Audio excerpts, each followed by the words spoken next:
kaiju lovers and friends, fan foes, and everything in between. Yes, this is a rare instance where my author YouTube channel and my kaiju podcast, the Monster Island Film Vault, gets to cross over, and I'm still trying to figure out how exactly to position all this stuff. I'm experimenting with a slightly different location for tonight, and look who's in the chat.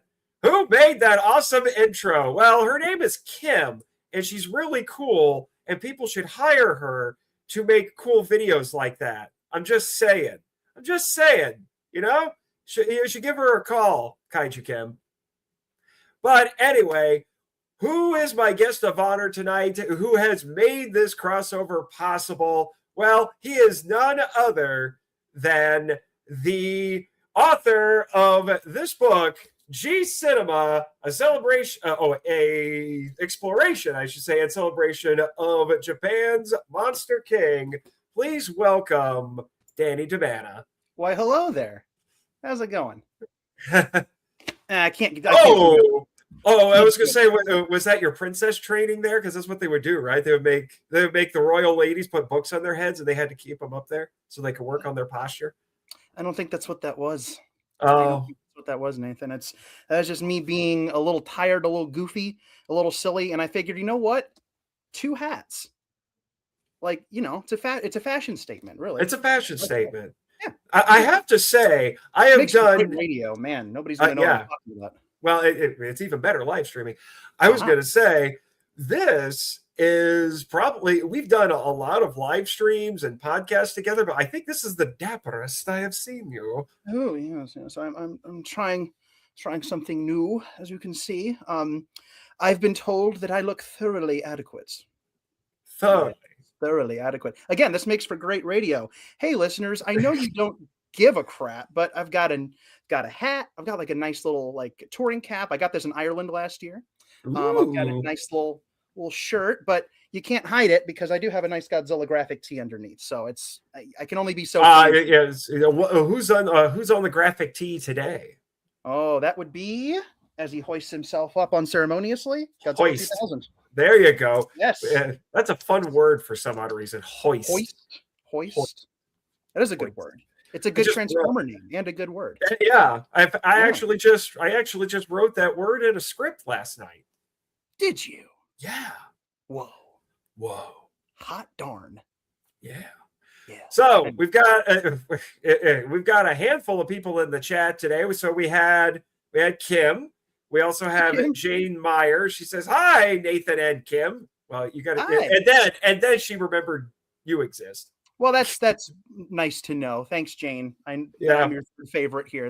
I get it, but still, the truth hurts, you know. Well, and then Kim had, not to be outdone, did the same thing, but in all caps. Daddy! With a heart. So here's the thing: is Kim? I'm always so excited to see Kim that we routinely, not coordinate. I communicate with her largely through just screaming and yelling out of joy, really. So this tracks, you know. This tracks. Yep. I hope you're having a good night, Kim. Yeah, I'm not sure what this is. What's going on? Well, we got an LOL here. I'm not sure what's going on here. I don't know. WTH, dude. What the Henshin? What? Well, I don't know. Either he's talking about your new background or my poor chaste and hat wear. So I don't know. We'll never Miss know. Meyer, I have introduced him. Yes, I mean, maybe. I don't know. Have I introduced me? Who am I? What am I doing here? Who am I? Why am I? That's one of my questions tonight, actually. Oh, well, I mean, if you haven't figured it out by now, then I can't help you. But maybe. Well, and our friend Elijah says, I hoisted myself from the Delta. Okay. Elijah, you sure did. You know. Okay. Kim, this is dangerous. You know this is dangerous, especially when Danny and I are involved here. What the hoist? You got to, Kim, I love you. Don't give him any more catchphrases. He has so many catchphrases. He doesn't need 49th catchphrase. No, you know what? I'll take it. I'll take it. You have a lot of catchphrases too. I feel like I don't. Do I? I don't know. You know what? The problem is you've coined so many that you just forget. and then some of your friends latch onto them, Or straight up steal them if you're named Mathan Narchand. Oh, I hate that guy. Straight up. Well, I mean, he has his moments. It's fine. Who else we got in here? He has his moments. I should probably let everybody know, because you can probably hear it. I'm a little under the weather tonight, which is why I'm going to. I know this is very out of character for me. I'm going to try not to talk as much. It's an interview anyway, so Danny needs to do, the lion's share of the speaking. Oh, that part I'm not going to clap for. That's less good. Although I have to say, since we're here talking about, congratulations, by the way, on your first book. I am excited so much for you, because I remember what that was like, and it was a feeling, let me tell you. In fact, if you go onto my author YouTube channel, go all the way back to the first video I ever did, it was me opening the first shipment of my first book and just being overjoyed by the fact, like, it's real. It's real. And the other thing that I was thinking about this the last couple of days, we've done a lot of podcasts together. I haven't got quite through the entire book. I'm in the middle of the Destroy a chapter right now. Oh, the uplifting one. Nice. Cool. Yeah. So very happy. But Kim is probably having a nervous breakdown right now. Then we should move on. Yeah, we probably should. But what it is, what I'm thinking is, when I was reading this, like, man, it's like we've had conversations about this stuff. We've podcasted about a lot of these things. And I realized, like, I have jokingly, when I've had you on the show, if you throw in a ton of information that I couldn't find anywhere else and you couldn't remember where you saw it, I would just list Danny's brain as a source. Well, I've just got a transcription of Danny's brain. that is more accurate than I am comfortable admitting. But yes, a lot of this was the Danny brain dump into word form, into book form. A lot of that stuff's been rattling around in my head for 1,000 years, and we'll obviously cycle back to this later on, but it did require, obviously, I can't just put it in the book because I remembered it. I have to source it. So I had to go back and find a lot of that stuff. Yeah. Yeah. And I got to tell you, that first chapter, sir, you didn't need to go that hard. Yeah, I did. It's your 1,500 years of history in like 20 pages. That was insane. Yep. I thank you. I'm taking that as a compliment, but I had never seen it. There you go. Hashtag Danny brain dump. There we go. That's horrifying. Thank you, Kim, for that. That's great. I don't know. The word, we're talking about how cool the word hoist is. I don't know. The word dump is not as good. It's got, I don't know about that, but it was funny. But yes, that first chapter is crazy. We'll obviously talk more about it later on, but I'd never seen a Godzilla book start like that. Figured I'd try. Apparently, Jay knows things. Been collecting thoughts and facts since he was 6. Exactly 6. That's pretty. She's my lawyer, so she knows everything about this. Oh, yeah. There you go. Yeah. There you go. But let's get into these questions. So there might actually be some people, particularly those who are watching on my author YouTube channel, who don't know who you are. So who the heck are you?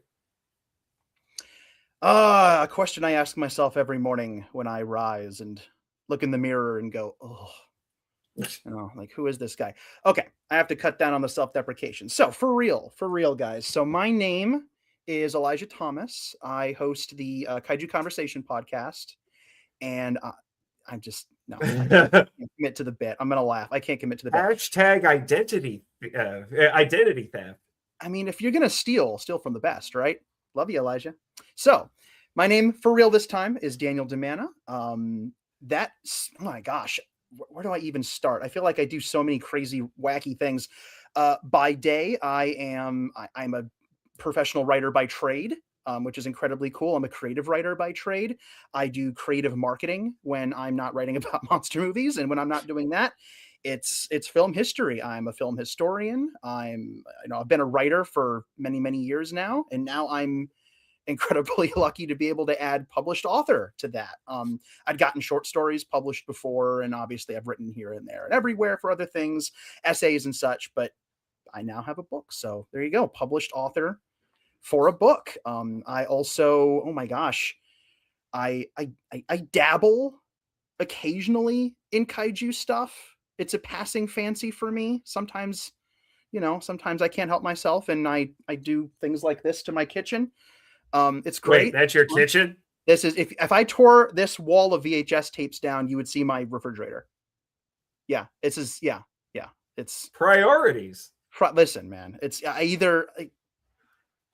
you got to do what you got to do. Where else was all this stuff going to go? Come on. For the listeners, I am so sorry, but I am currently sitting in my apartment, and my backdrop is a wall of VHS tapes, Godzilla VHS tapes that I built about 5-6 years ago as a COVID lockdown sanity project.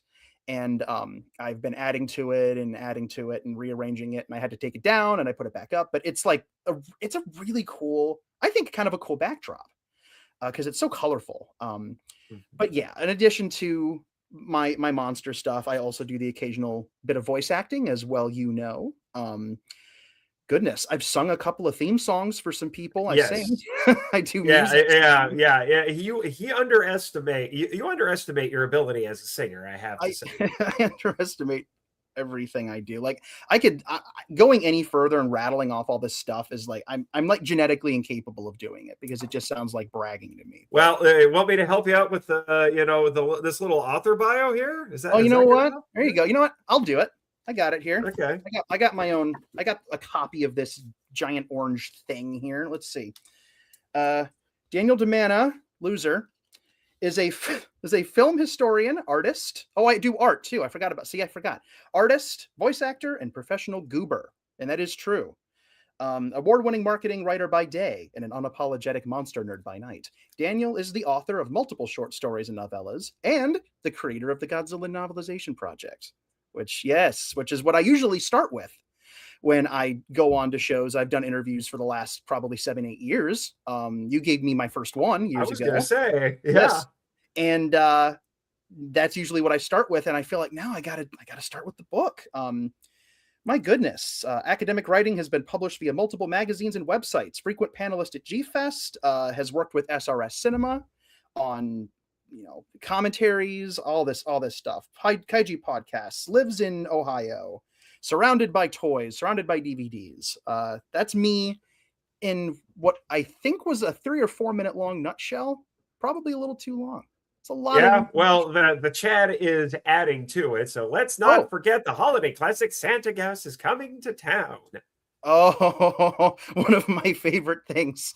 Oh my gosh. If anybody out there needs something fun and like just genuinely charming to check out like during the Christmas season, Kim has a beautiful running joke with where she dresses up a Gauss toy in a Santa outfit, and I was commissioned to write and perform Santa Claus is Coming to Town, but with a Gauss theme a couple of years ago, and I actually quite like how it turned out. It's very funny.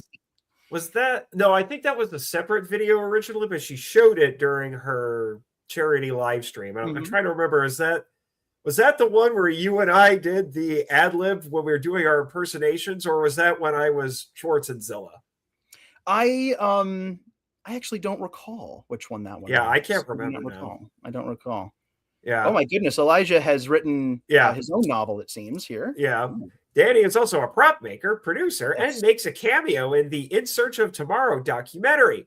He also has done commentary work on War of the Ninja Monsters. This is true. One of the coolest things I've been able to add to my bona fides over the last few years is working as a copywriter, copy editor, audio commentator, film historian, creative consultant, and probably the most important one of those, moral support for Elijah when he does all the stuff he does for SRS Cinema. So a lot of the SRS releases you'd never know, and it's not important that people know I worked on them, but a lot of them have copy editing that I did.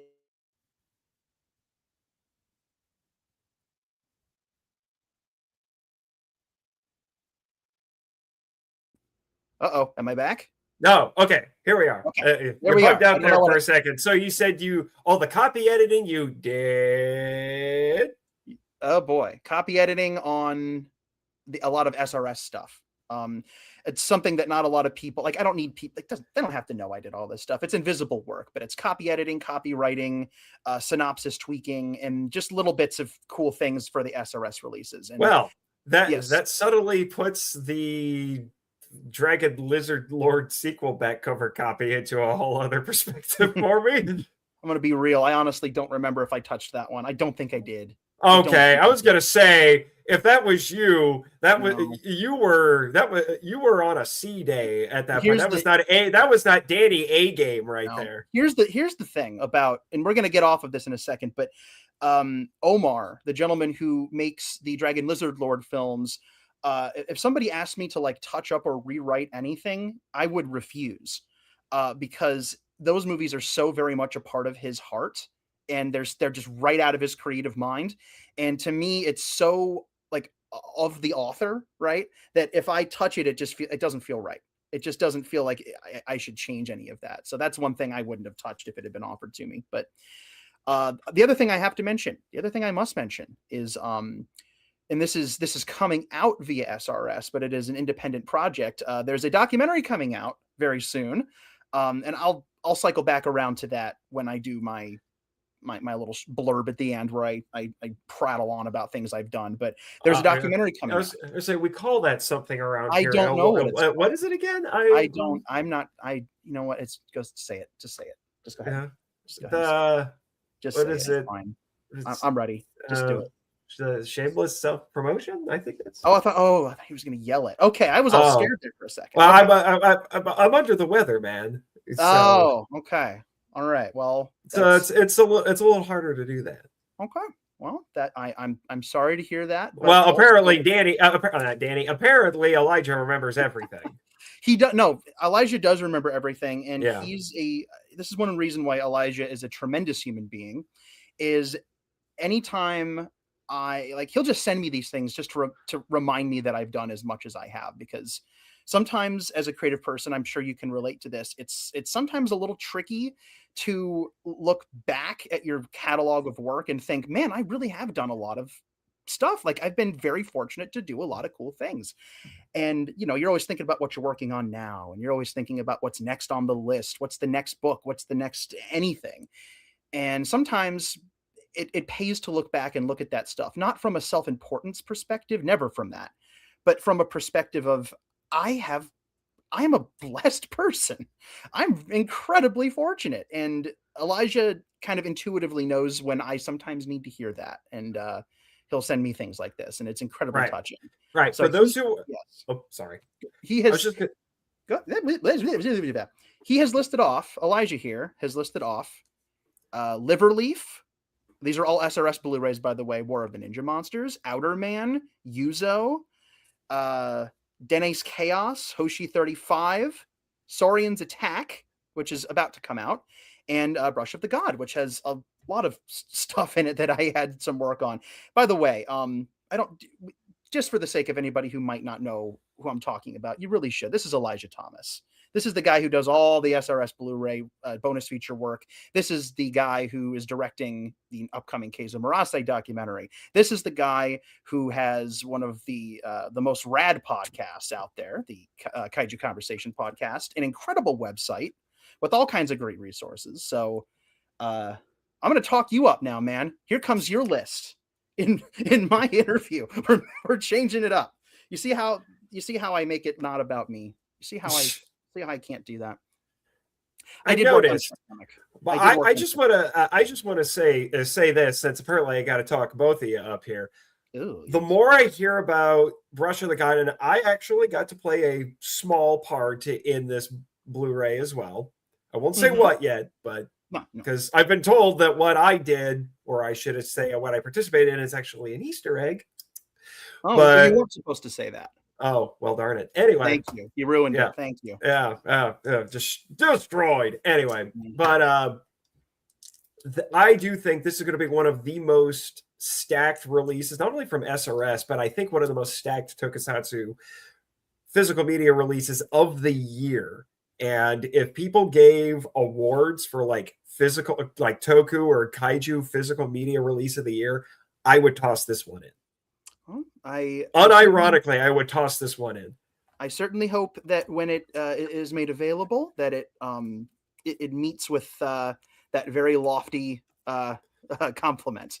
We're working very hard on it. Elijah is moving actual mountains for this, and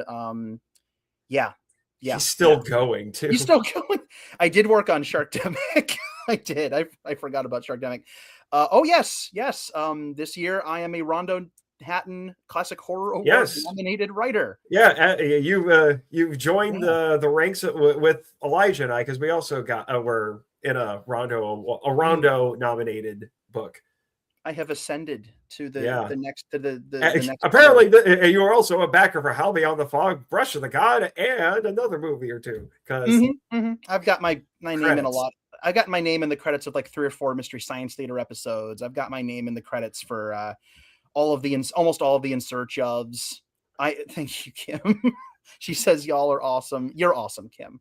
You're awesome. You're an amazing human being. I'm very lucky to be surrounded by cool people, and those cool people help motivate me to do cool things. I'm nothing without my support group. You guys are wonderful. Right. So, did you mention where you're from? Because I think you did. I did. That was one of my other questions. Yeah. I'm from Northwest Ohio, a little town called Sylvania near Toledo.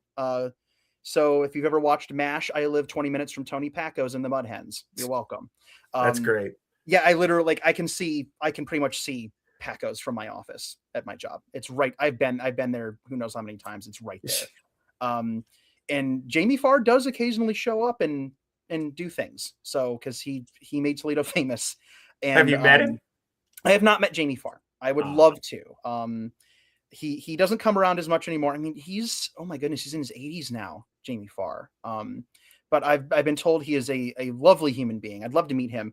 I've been here pretty much my whole life. I was up in Michigan for a little bit. I was down near Dayton for the hottest of seconds, but I always end up coming back here. This is my hometown, and I love it. And maybe the wanderlust bug will kick in one day, and I'll be like, "Toodles, I'm out." But I'm very content to live very humbly right now in little Sylvania, Ohio. Yeah, and by the way, for those who don't know, Jamie Farr played Klinger, yes, the supposedly crazy guy on like what was it, like 8 or 9 seasons of MASH? He wasn't there the whole time. He was there for a lot of it. He was there. I mean, he was in the finale. He came back. I just mean like he came a few seasons in and then stayed. Yeah. Once they introduced him, it was like, well, he's amazing. We can't not have Jamie Farr on this show, dressing as the Statue of Liberty, trying to convince people that he's crazy. Like, so he had apparently just read Catch-22. Oh, there you go. Very similar. So there you go. That's MASH. Go watch MASH, everybody. This is now MASHcast. MASHcast, yeah. I think it is honestly my dad's favorite show, and so I've seen a lot of it. Yeah. He has good taste. Yeah, Danny was also, according to Elijah, a copy editor for Visual Bandits from SRS. I think I've gotten everything I need to bring up from Danny's work. I think you have. I think you covered all of it, man. Thank you for that. Was really wonderful to see all of that. It makes me happy. Reminds me how very, very fortunate I am to get to do this stuff and the amazing opportunities that I've gotten. And oh my gosh, I could gush about how grateful I am for all this stuff until the cows come home. But then I won't be able to answer your cool questions. Yes. So now let's get to the heart of the matter. Let's do it. What is G Cinema and who's your publisher? Well, it's a book, genius. And got him. Ooh. It wasn't Beavis this time. That was an improvement. Well, I'm saving that one. It's on the list next to Chuckles. It's on the list. Chuckles, Beavis. Yeah, I did. He has a laundry list of insulting nicknames. And you've earned every one. So G Cinema is a book that I don't know. I've been describing it to myself as the book I always knew I wanted to write, but never thought I'd get a chance to, or that there would ever be an opportunity or even a need to. It's the dream project that I I dare I say I never fully let myself dream it in some ways, because who goes there, you know? Who gets to do things like this? But I'd be lying if I said I didn't dream it. So G Cinema is a project that has been pretty much in the making since I was 6 years old, if you think about it. My Yeah, publisher. actually, I probably should have asked you about that. Your love of Godzilla. You've told that story Mhm. before, but I have. I yeah, have. can we backtrack really quick so we Let's can hear backtrack. Yeah. that part of the deity origin story, because that's very pertinent to this. It actually is. It's a story I've told before. I told it the first time you interviewed me, 18 quintillion years ago. But Feels like the that. it really does. It really, can you believe It was before the dark times, all before the COVID. before the dark times, Luke? It's been a minute. It's been 8 years, if you can believe it. But my my story with this stuff, and I'll try to keep this brief. I don't know how interesting or not interesting this is. It's me talking about myself, but uh my journey with this stuff goes back to when I was in first grade. Dinosaurs, yes, please. You know, crazy science fiction, yes, please. Star Wars, yes, please. Indiana Jones, absolutely. Stuff like that. The usual suspects. And obviously, dinosaurs were very important to me. If you were to turn this thing around, you'd see a lot of dinosaurs in my home. I don't tend to grow out of the things that it made me happy as a child. If they made me happy as a child, they make me happy now. And so I'm still very much inspired by them, and I keep them around me. And there was a specific day where I went to go visit a friend. And this friend, my gosh, had a theater set up in the basement. And this was, 2000, right? So 2000, 2001, right? It's certainly not what a home theater would look like now. But for little tiny first grade me, ho, it was amazing. It was a wall that was a movie screen in somebody's home, and it blew my mind. And this was a couple of years after a certain film of the tri-starish variety had come out. So I was somewhat cognizant of who Godzilla was, just because I'd lived through the 1998 marketing blitz. And I hadn't seen the film, and I didn't really know that much about what was going on. It was always something that was in the back of my head. I knew the character, like, I knew that the character was, but I didn't know who he was or why he was until this day in this basement, when the movie that we were watching on this big old screen happened to be Godzilla 2000, the dub, which had just come out on VHS and DVD. And my jaw hit the floor, popped off of my skull, shot down to the ground like the genie in Aladdin, and just kind of sat there on the ground for the next probably 45 minutes. Bugs started flying into my mouth. It was really awkward. I finally got it reattached, but after had to go to the hospital. It was a whole thing. No, I was completely hooked. I'd never seen anything like that. To this day, I cannot watch Godzilla 2000 without a total recall taking place. I know exactly every emotion I felt at 6 years old watching that film. All these years later, I feel it every single time I watch it. It was that imprinted on my brain. It was one of those life-changing nerd moments, I guess, and exacerbated by the fact that we got about 2/3 of the way through to the moment when the UFO flies off over the bridge after it shed the rock, and that's when my dad came to pick me up. Bam, done. Couldn't finish the film. Uh, that was a bummer. That was a big deal when you're 6 years old. That stung. And I went home, and as 6-year-old kiddos are oft one to do, the first thing I did was go to my mom and go, "Mom, this was the most amazing thing I've ever seen." I'm talking her ear off, bless her heart, her patience, amazing. And she looked down at me and she said, "There are like a lot more of these. Like, there are more. There are a lot more." My jaw pops off again. I had to go back to the hospital. It was a whole thing. So a couple days later, and by we, I mean my mother and my younger brother and I jumped into the car, went down to our local library. That was my video store growing up. I'm of the tail end of the video store generation. And I got my tapes from my local library, and they had a whole section with a little card sticking out with a G written on it. You go right to that. They're the Godzilla films. And we brought home Mothra versus Godzilla and Monster Zero. both the Scimitar tapes for anybody who knows what I'm talking about. You might even actually, for people on the stream, the one I'm pointing at right now, that's the Mothra tape that I got. Not the exact one, but that's the one. And then I'm amazed you know where all of them are, because I think approximately 57% of all of those VHS tapes are Godzilla versus Megalon. Yes. I'm actually sitting in front of the Megalon collection, so you can't see it. I've got like 30 or 40 of them, and they're all different because I have a problem, but it's okay.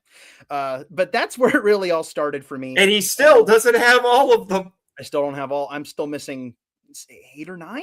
I'm getting close, guys. This is what I do instead of like. Can you send me the list? So in case I ever find one, I'll be like, well, I know what I'm getting Danny for Christmas. You know what? I will send you that list. I will not say no to Christmas Megalon for Christmas. I will not say no to that. Megalon for Christmas. Megalon Christmas. Oh crap. Kim, you got to do another song with Danny. Megalon for Christmas. I want a Megalon for Christmas. Yeah, there it is. Yeah, it writes itself. It really does. Like I said, I don't grow out of like the stuff that I love. I love Transformers. I love all this stuff, and I still love all of that stuff. And as I got taller, as I was growing older, I haven't quite grown up yet. I'm still working on that. Just kidding. But I am getting progress. Yes, new holiday classic, Kim says, for Megalon. I agree. It's in progress. We're gonna make this happen. Slight deviation. My very dear friend Jay Key of Toku Toy Town fame. We all love Jay Key. One of the real ones. I love that man. He is such a big heart on him. He's a dear human being. Has more than once told me that I should do a kaiju Christmas album. In addition to Santa Gauss, I should do another like 10 or 11 and do like a Christmas album of like. I'm getting Megalon for Christmas right there. It's right there. That's song number 2. I'm sure somehow you can make a like O Tannenbaum or Christmas Tree about Biollante. I'm sure it could happen. I'll add that to my very long list of things I'm currently writing. I might have to push that one back a little bit. I have to write a short film for Kim first before I can write any more songs. That's all I'm gonna say. So as I continue to get older, this stuff did not, like, my interest in this stuff did not fade. Good luck. Absolutely did not. You know what, for you, Kim, I will rearrange my priorities 100%. I will rearrange my priorities. Anyway, done derailing the conversation. Yes, I didn't grow out of this stuff. My love for this stuff only amplified as it got older. And round about high school, I something clicked in my brain, and I said, you know what? I've been watching the same handful of Godzilla films that I owned for years. It was like maybe 8 or 9 films.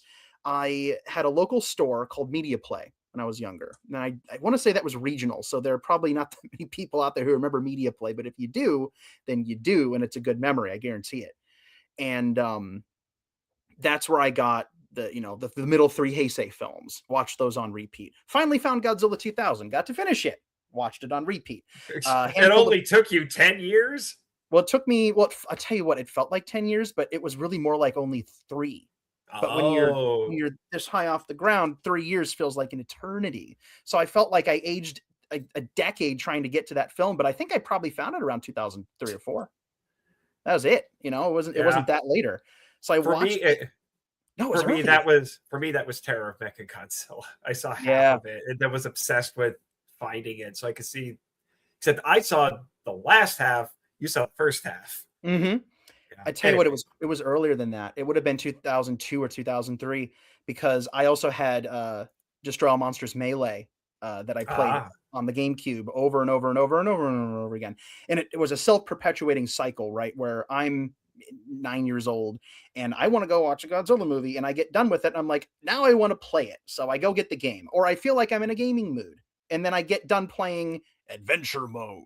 And you know what I'm talking about. And I'm like, well, now I got to watch a Godzilla movie, gosh darn it. So it was just this self-perpetuating thing, but it was with less than a dozen of the films. And round about 14 years old or so, I said, you know what? I got to learn. I want to learn more. Something clicked in my brain and I became not just an audience member or an observer. I really wanted to dig in. My research gene kicked in, and that's when I fell down the Toho Kingdom rabbit hole, as many people often do. Yes, it was very good stuff, and all this stuff I started learning. I got Dave Callett's book pretty darn quick after that. Yes. Still to this day, an absolute treasure to me. I adore it. I want you to remember, Danny, you have joined the ranks with Mr. Callett and all the rest of them now. That's terrifying to me. Oh, that's like, I think that was around the time when I realized, because I got that book. That was a gift. That was a birthday gift from my mother. Thank you, Mom. This is all your fault. You took me to. I've heard you make that joke before, but it's funny every time.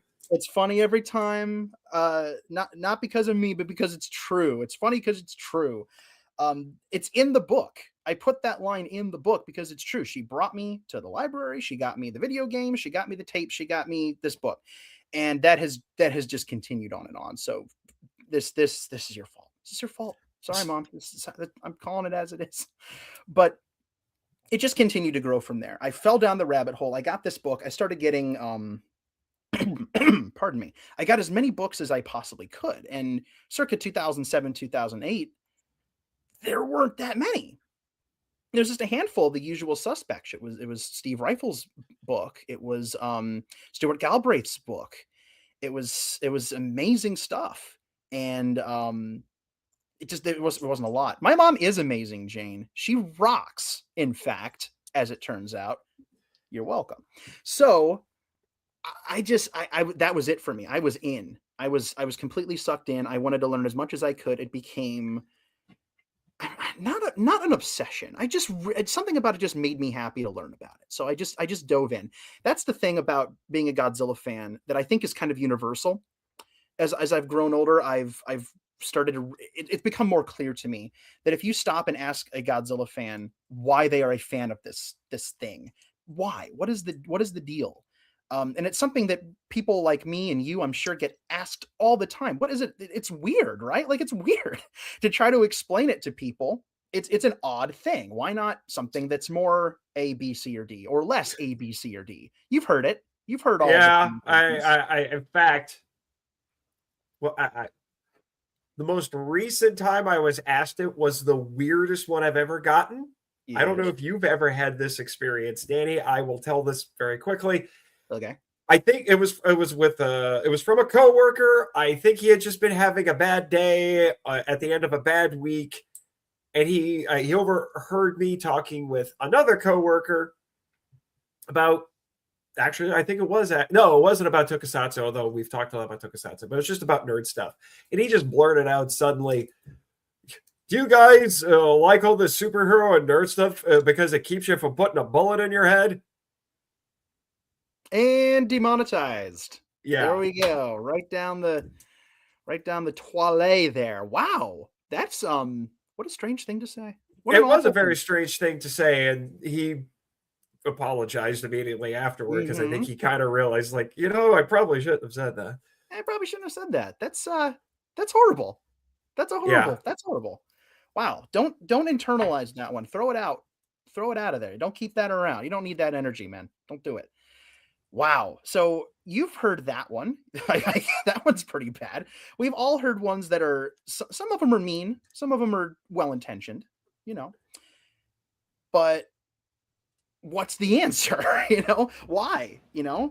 I would hope that people aren't being constantly put on under a microscope, like, you better answer me right now. But it is an interesting question to ask oneself, and that is why. There are 1,000 different reasons. Well, I like the suits. Well, I like the stories. Well, I love the Japanese culture. Well, I love learning about it. I love the music. I like 1,000 different things. All of the above? All of the above. And for me, how I define all of the above, aka answer D on your pop quiz, is it brings me joy. Purely and simply, that it brings me joy. 4 words. It doesn't have to be any more complicated than that, and I don't think it could get any more simple. And that is the only reason you ever need to give to somebody if they're ever like, what do you like this weird thing? Like, is it hurting you in any way? Is it damaging me? Is it no, it's a monster movie, you know? Yeah. And as long as it makes you happy, and it has continued to make me happy, and learning about it has continued to make me happy. And going to G Fest. I went to G Fest in 2010 and I've been going every year since. Now I do stuff for G Fest. You know? Yeah, actually it's interesting because both of those gentlemen are brought up a lot in your book. It was I got you your first panel at G Fest, and we paneled, and the video is actually here on the MIFV YouTube channel if you would like to go see it. But it was a panel on Sekizawa and Kimura, the screenwriters, and it was far more packed than we thought it would be. We were shocked how many people were there. There's a lot of people. It was a little room. It was a little room, but it was a small. But still, it was a standing room in the back. So it was a room that we probably would have filled about half of one of the larger rooms, maybe a little less than, maybe about 2/3 of one of the larger rooms. So it was a lot of. Yeah, it was standing room only. It was standing room only. But what you're saying there about how it gives me joy, it reminds me of one of the most profound things that I've heard you say. And I've talked with you a lot, I've podcasted with you a lot, I've heard you on other podcasts a lot. But it was when you were it was another interview. If people just love interviewing you. I guess so. It was our friend Michael Hamilton back when he was doing the Kaiju Groupie podcast. And I think, if I'm remembering it correctly, it was something on the lines of nesting in your bliss. Yes, that's right. I did say that. Oh my gosh. That's been a minute too, hasn't it? Yeah. Yeah. Time is certainly a thing. Yeah. Again. Space is warped and time is bendable. It really wibbly wobbly timey wimey. Just saying. Oh, see, that was an MST3K reference. I thought. I know. But I swapped it around. I'm adding to the pile. If I were to take this tablet and spin it 360, this is a nest. I'm living in a nest. Yeah. This is like you know how crows will find shiny things and stick them in their nest. My VHS collection is the shiny thing in the nest. That's what that is. Except your shiny things are Godzilla vs. Megalon VHSs. Yes, they really are. And they're more expensive than free stuff that crows find off the ground. I mean, if it costs a penny, it's more expensive. That's fair. That's fair. Some of these tapes shouldn't be worth more than that. All right. So, and then if you want to talk about the GNP really quick, as that eventually led to the GNP and then to everything else, you can go ahead and do that. Then we'll get back to your publisher. Yeah. So ever so briefly, this stuff followed me forever. When I was in high school, I fell down a rabbit hole of film novelizations. I thought they were the coolest darn things ever because of all the extra material from, the scripts that you could put into the prose, and you could include deleted scenes, and you could get into people's heads, all this stuff. And I started tinkering around with doing that with the Godzilla films just for fun. And it was, a 16-year-old, 17-year-old kid doing this. So pardon me, it was foolish to think about that. And to quote a certain giant crab, foolish, very foolish. And I was very foolish. But I ended up dusting it off a few years after I graduated college, just as kind of I don't even know. I try not to get too depressing here, but I had some not particularly nice things occur in my life around. Oh, hello, Elijah. Okay, that's not entirely accurate, Elijah. 45 minutes into this room, and now we're going to talk about the book. Shit, yes. Oh my goodness. He knows. He knows how I operate. He knows I was born a rambling man. But some not particularly good things happened in my life around 2018, around there, and I needed something to just keep myself afloat. I was stuck at a job I didn't want to be at, and I was there all hours of the night, and it was draining for me. And I had just graduated a couple years earlier with a Bachelor of Fine Arts from my college, and I was trying to find something creative to do. And so I started the Godzilla Novelization Project just on a whim, because I needed something for me and something that I really hoped other people could get some joy from.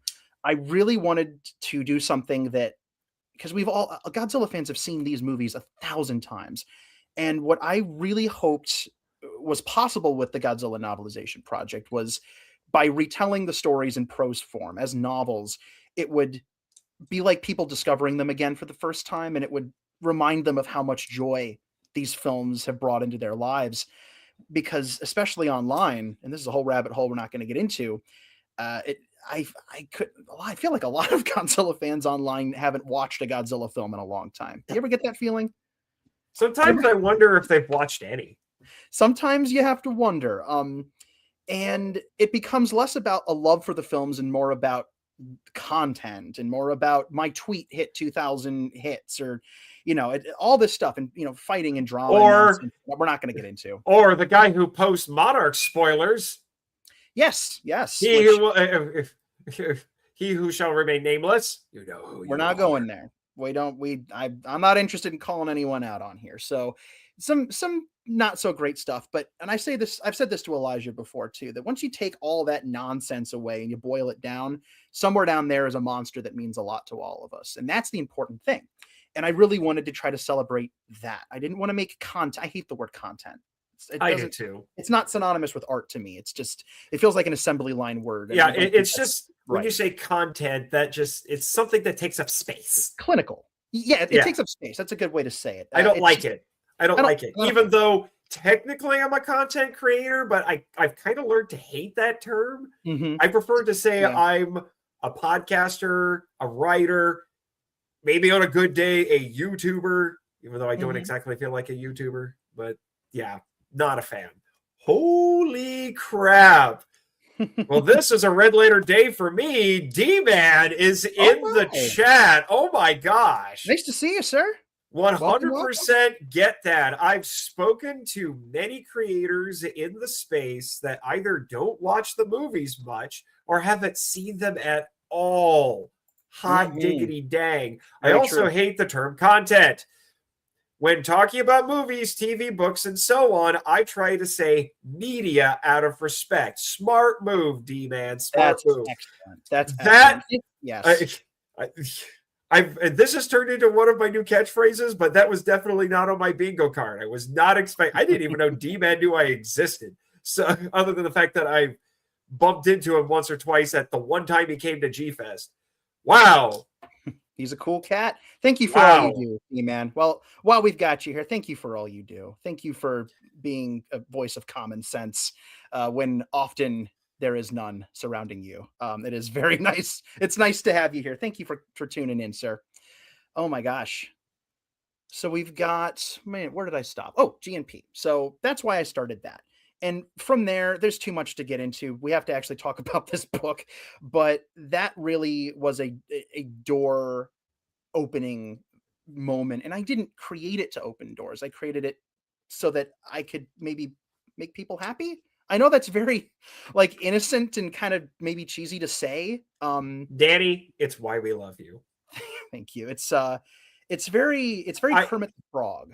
It is. And actually, full disclosure, in my phone, you can give your people in your contacts little nicknames, and my nickname for you in my phone is Pollyanny Danny, just because you love everything.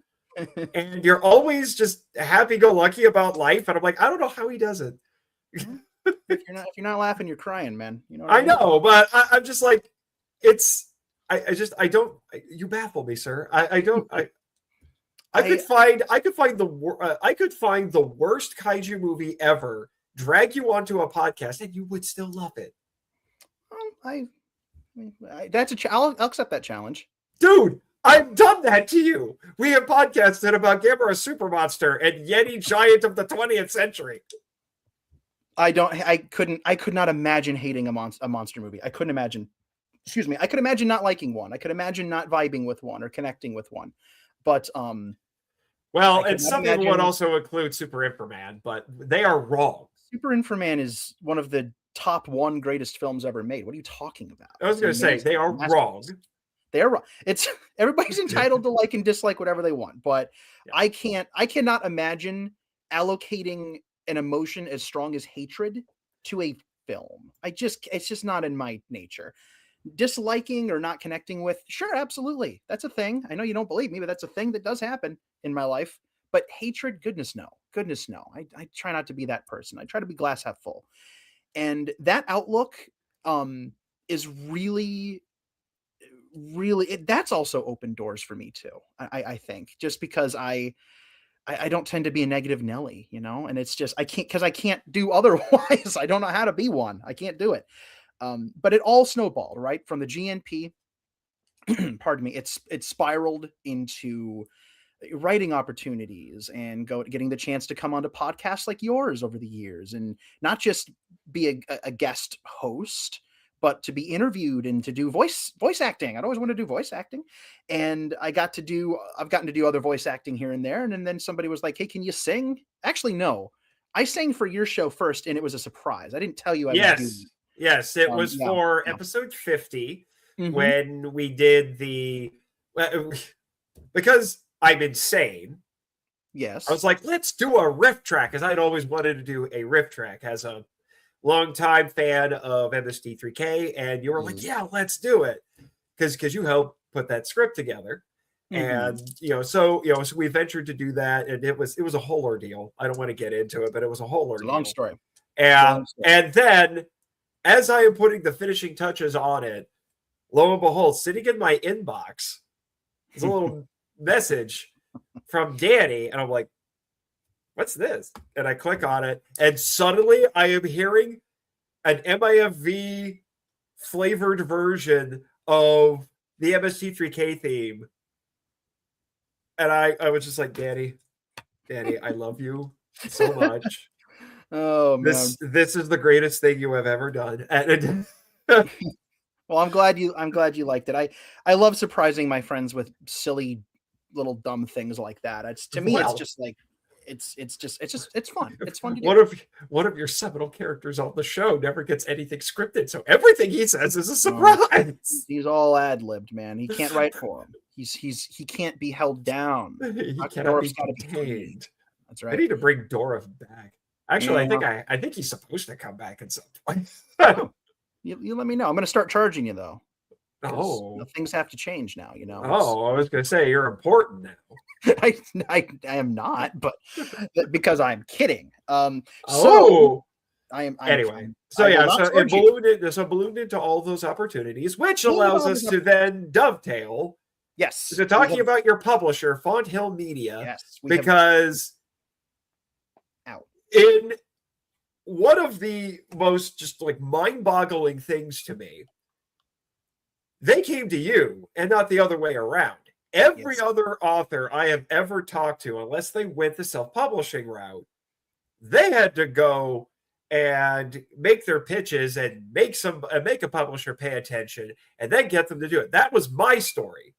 Now, admittedly, I didn't have to go through a ton of publishers, but when I finally got one that got, but after I sent it to like maybe the second or third one, they had it for a while, and then I started bugging them, and then they actually got the ball rolling. I got my first book published.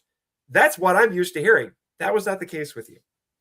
It was not the case. So the Cliff Notes-iest, Cliff Notes-y version of this I can possibly tell is that in the latter cold months of 2023, I received an email to the GNPs, the GNP email, which is how most people get in contact with me when they have longer inquiries. They want me to work on a project. They want me to collaborate on something. That's typically where people will reach out to.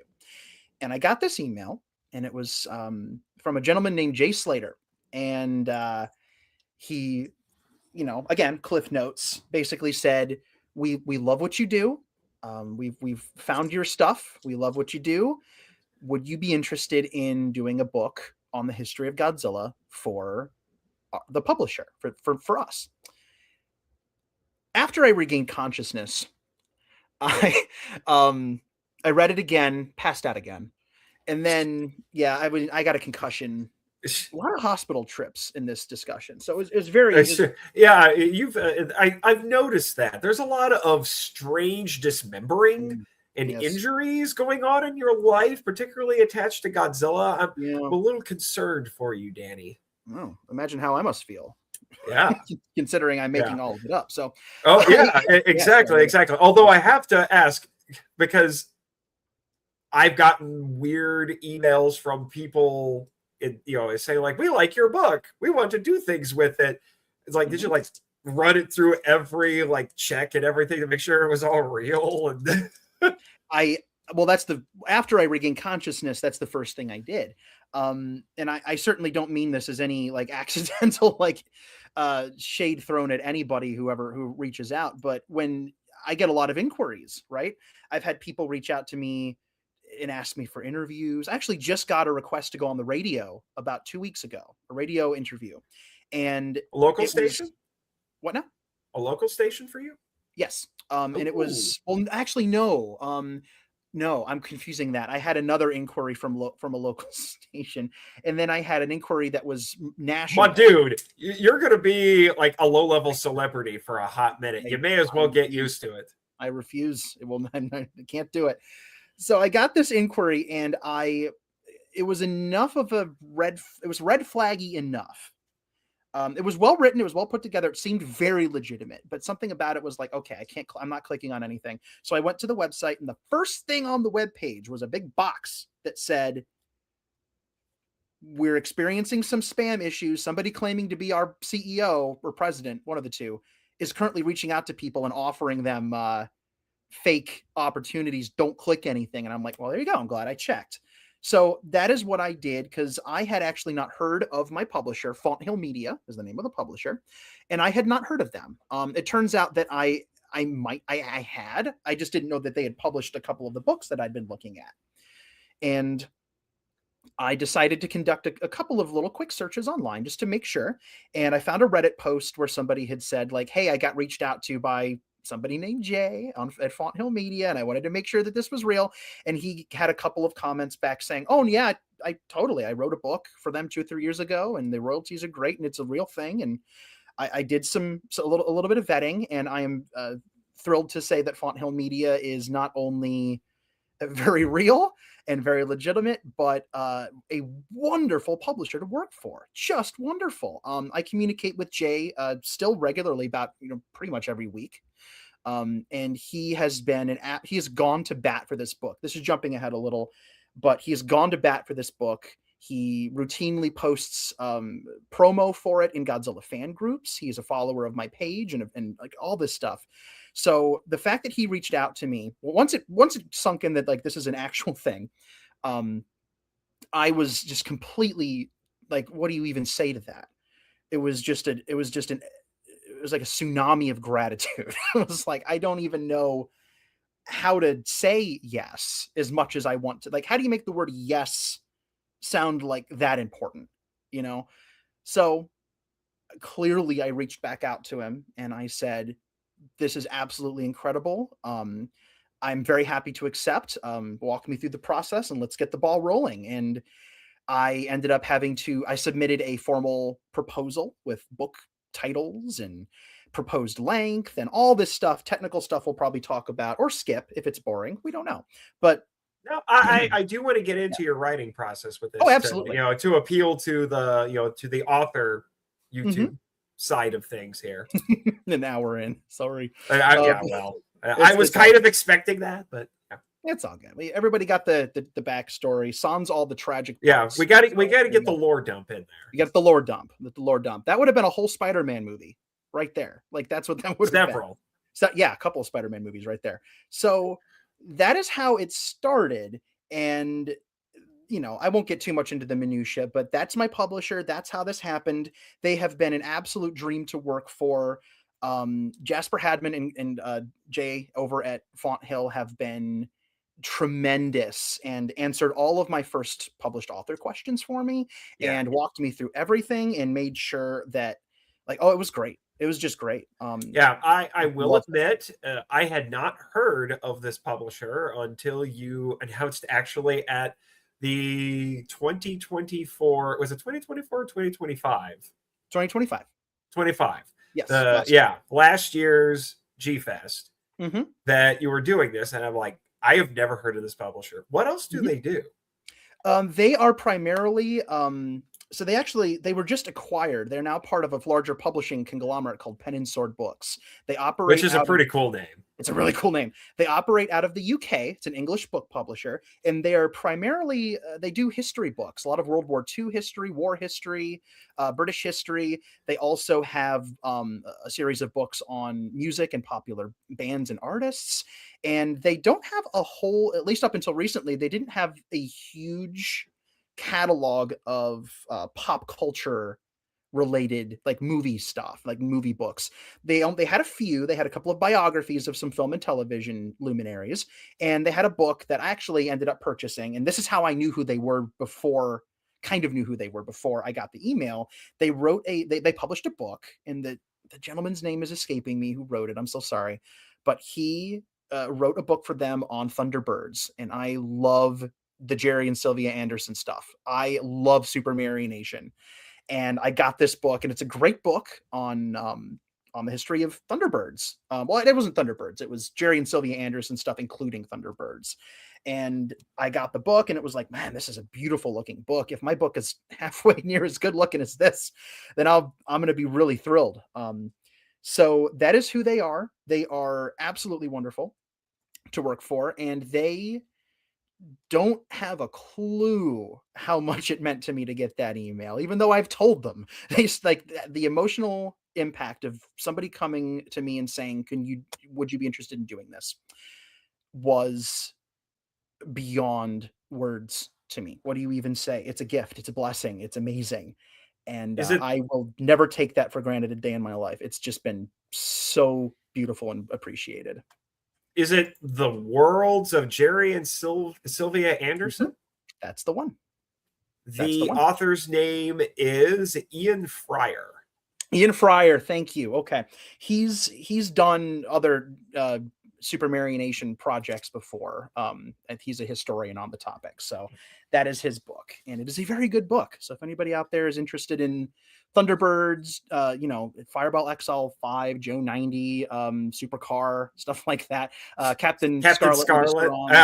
We shared a brain for a second, because the weird thing is I've actually seen all of Captain Scarlet, but I haven't seen all of Thunderbirds. Thunderbirds they're all great. Captain Scarlet's fantastic. Oh, Thunderbirds is one of the best things ever created by humanity. It's so good. I love it. Huge inspiration on Neji Tsuburaya. Yes. Huge inspiration. Yes. I actually have a patron who has occasionally, he hasn't brought it up in a while, but has occasionally toyed with requesting, I think, the Thunderbirds movie. There are two. Via Patreon. He probably wants Thunderbirds or Go. I think so. Okay. Good stuff. It's a good movie. But yeah, that's the publisher. That's the publisher story. Here you go. All right. Oh, yeah. So you kind of gotten into, well, when I say, well, I kind of, how did this book come to be and when did you start? You brought that up. Mm-hmm. So why write this? Ooh. Well, that's the big one, isn't it? So that is a question I asked myself a lot when this project came up, because I said yes because I wasn't going to say no. But after doing that, I then had to ask myself that very question. Why does this book deserve to exist? It cannot just be because I'm a nerd and I want to write this book. To me, it has to be more than that. I could sit and write this book. That's fine. That's cool. That's good for me. But that's not enough. That's not why a book should exist, right? A book is nothing without a reader, right? Readers, plural. If you're on a good day, if you're lucky, you get more than a couple. And you've been very lucky. I have been very lucky. I have been. Don't I know it? It's surreal. It's still selling out on Amazon as we speak. It's sold out at Barnes & Noble. I'll cycle back to that because there's a story there. But yeah, you can't even get it on Barnes & Noble right now. People are messaging me saying, I pre-ordered it and they haven't shipped it yet. It's like, it's out of stock. So they literally ran out of stock. But anyway, that's a whole thing. So why write this book? There are so many, as well, if there's anybody on the planet who knows as well as I, it is you, sir, that there is no shortage of books on the Gosh Jira. Like there are so many. We just last year got like a murder weapon sized book on Godzilla. As the host of the Rating Excuses podcast would put it, a Chihuahua killer. Apologies to all Chihuahuas listening to the show right now. We love Chihuahuas. Just don't get near Stephen Ed's new book because it's not a good time if you're a Chihuahua under that thing. No, Stephen Ed's book is a once in a generation accomplishment, right? And even going back further than that, Steve has done other books. We've had multiple things from him. Yeah, to kind of put this into perspective for anybody who doesn't know, Steve Rifle and Ed Goticheski, is that how you say the name? Goticheski, yes. Goticheski. I have been confused by that name. I'm sure he hears since I got into this fandom as a teenager, as like a preteen. But they have basically been for, I think, at least Rifle since about 1979 in the first issue of Fangoria magazine. They have been the premier Godzilla scholars in particular. They've been doing this for a very long time, and they've been doing it amazingly is the thing. Like, Ed has been working in the field since the fan magazine days, the fanzine days. And he obviously he got his article on Godzilla, which is I actually pulled a quote from that, and a little tribute to Ed for the book, for my book, because I love that so much. Actually, I'll see if I can find it while I'm talking because it's cool. But these gentlemen have been doing this for a long time. And then you have, Dave Callett, who I've mentioned before, and he has the market cornered on, critical texts on the topic. David Callett, Stuart Galbraith. Mm-hmm. Our good friend John LeMay has written. John LeMay, the most cited man on the podcast. That's right. It's because the man publishes a new book every 5 minutes. He's a machine, and we love him. And we have all these people names. Names. Jason Barr is a more recent one. Jason Barr, Bill Satsui's book is very important to me. Yes, I need to pick that one up. And I think didn't he do a second one, like a follow up to that? Yeah, he's written two. They're both excellent. Here it is, by the way, for the viewers. There we go. There it is. That is the quote from Ed right there, yes. And it says, during his 25-year film career, the King of the Monsters has undergone a personality change. And I'm not going to read the whole thing, but that is Ed's quote from 25 Years with Godzilla, 1979, Fangoria number 1. And we'll talk about this later, but I pulled quotes for each part of the book that I thought were relevant. And that was one of them because I had to get Stephen Ed in there somewhere, right? So my point is, if you're little old me and somebody gives you an opportunity to do a Godzilla book in a world where all of these other books are a thing, why do it? Why do it? So I had to really dig down deep. I couldn't just sit there and write a book rattling off fun facts. And I didn't want to do a review book because I'm not a film critic. I'm a film enjoyer. I'm a student of film appreciation, right? So, excuse me, I wouldn't be the right choice for a critical text. I'm just, like you said, I'm just going to talk about how much I love the dang thing. So I'm not a good fit. There are many other better books out there than anything I could write critically. So you have all of these amazing things. What do you do? And I thought about this. It was weird because I thought about it both long and hard, but also it was really intuitive, and I knew the answer the whole time. And it really all boils down to the fact that a lot of these books, these amazing, I own all of these books. I love them all so much. As well, you've got and basically all of them are in your bibliography. Which made the grad student in me happy. Yeah, it's like a big honking bibliography. There's a lot of stuff. But a lot of these books are talking about like the behind the scenes stories. They're talking about the resin coated leather gloves and the octopus that gets eaten and the like stuff like that. They're talking about how the movies were made, right? Which is fascinating. They're talking about how a lot of these books are how books. I decided that I wanted to write a why book. And that really, once I had that mindset, that was what opened the whole thing up for me. And the book kind of wrote itself at that point. There's a lot of how in the book, because you have to go there. You have to talk about the resin coated leather gloves, and you have to talk about a lot of that stuff, the hows. But to me, one of the most fascinating things that I have gotten You about have the Godzilla. approval of DiManna. Oh, there we go. Thank you. Thank you very, very much. I was very motivated when that popped into my head to give that a try. Okay. I have to bring this up. You've probably heard me talk about Edwin, one of my biggest fans, if not my biggest fan right now. And I've introduced him to a lot of cool people, yourself included. But he just left this little comment here. Now Nathan, has to make the bonus episodes to cite Danny as much as John. Oh goodness, I don't know if I can catch up to John's awesomeness on that front. But, well, here's the thing. I was thinking about this today.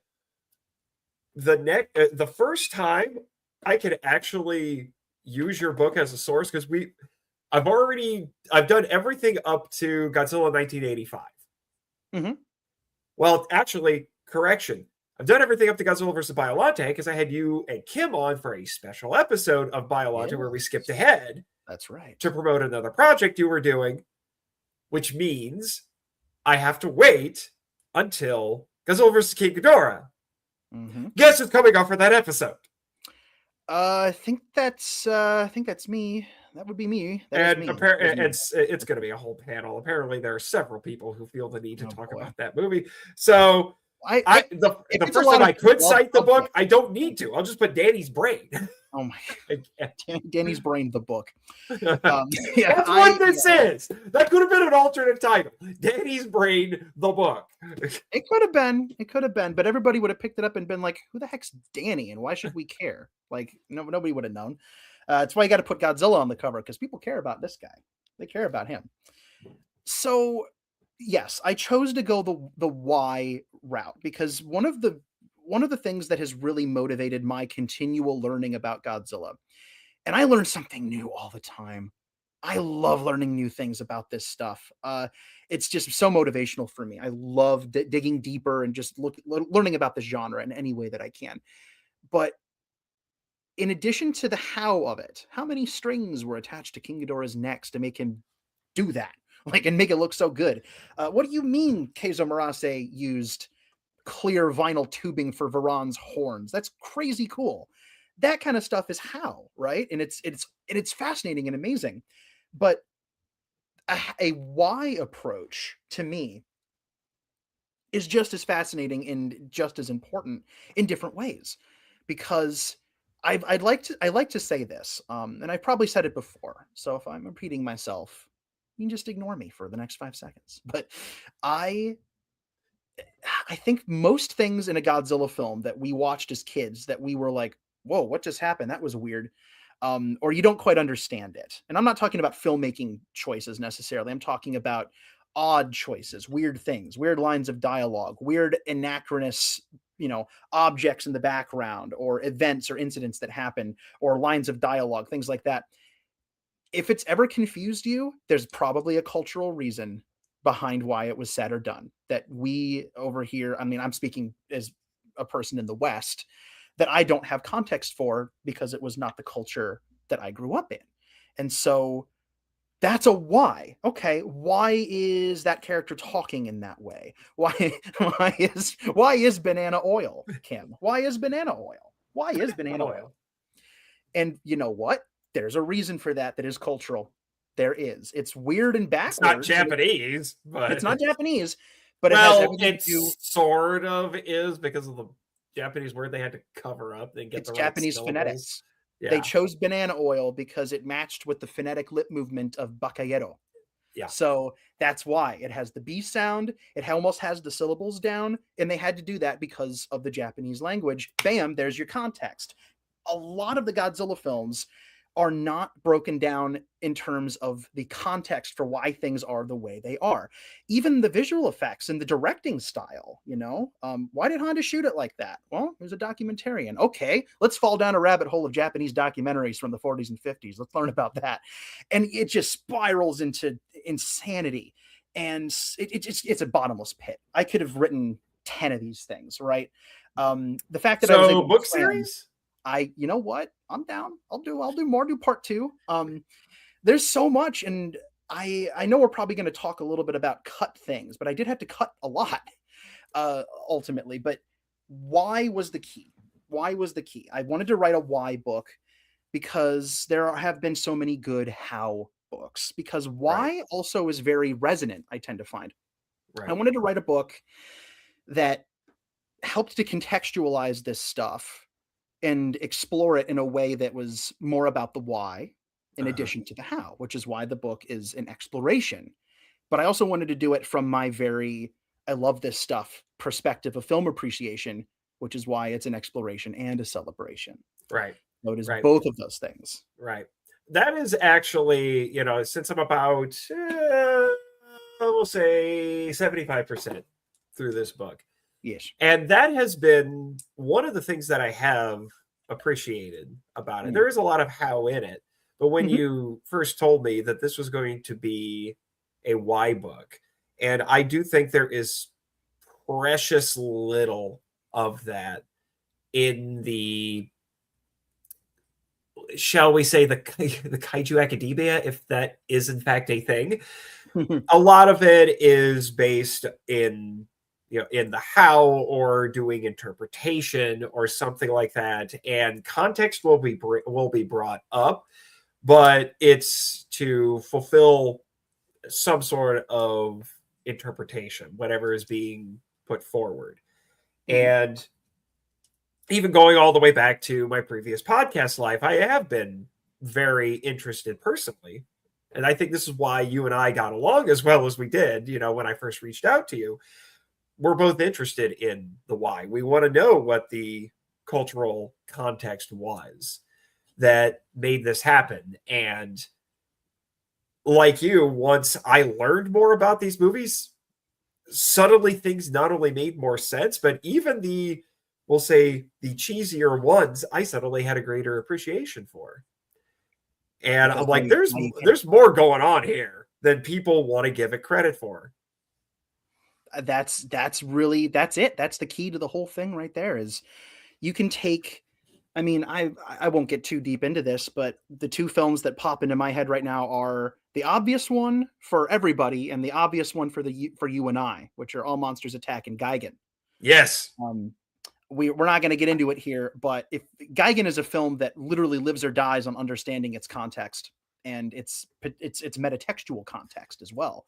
Yeah. And that was a chapter that's one of the first chapters I wrote. We spent 4 hours talking about it. We spent a lot of it's out there for people, so we're not going to retread.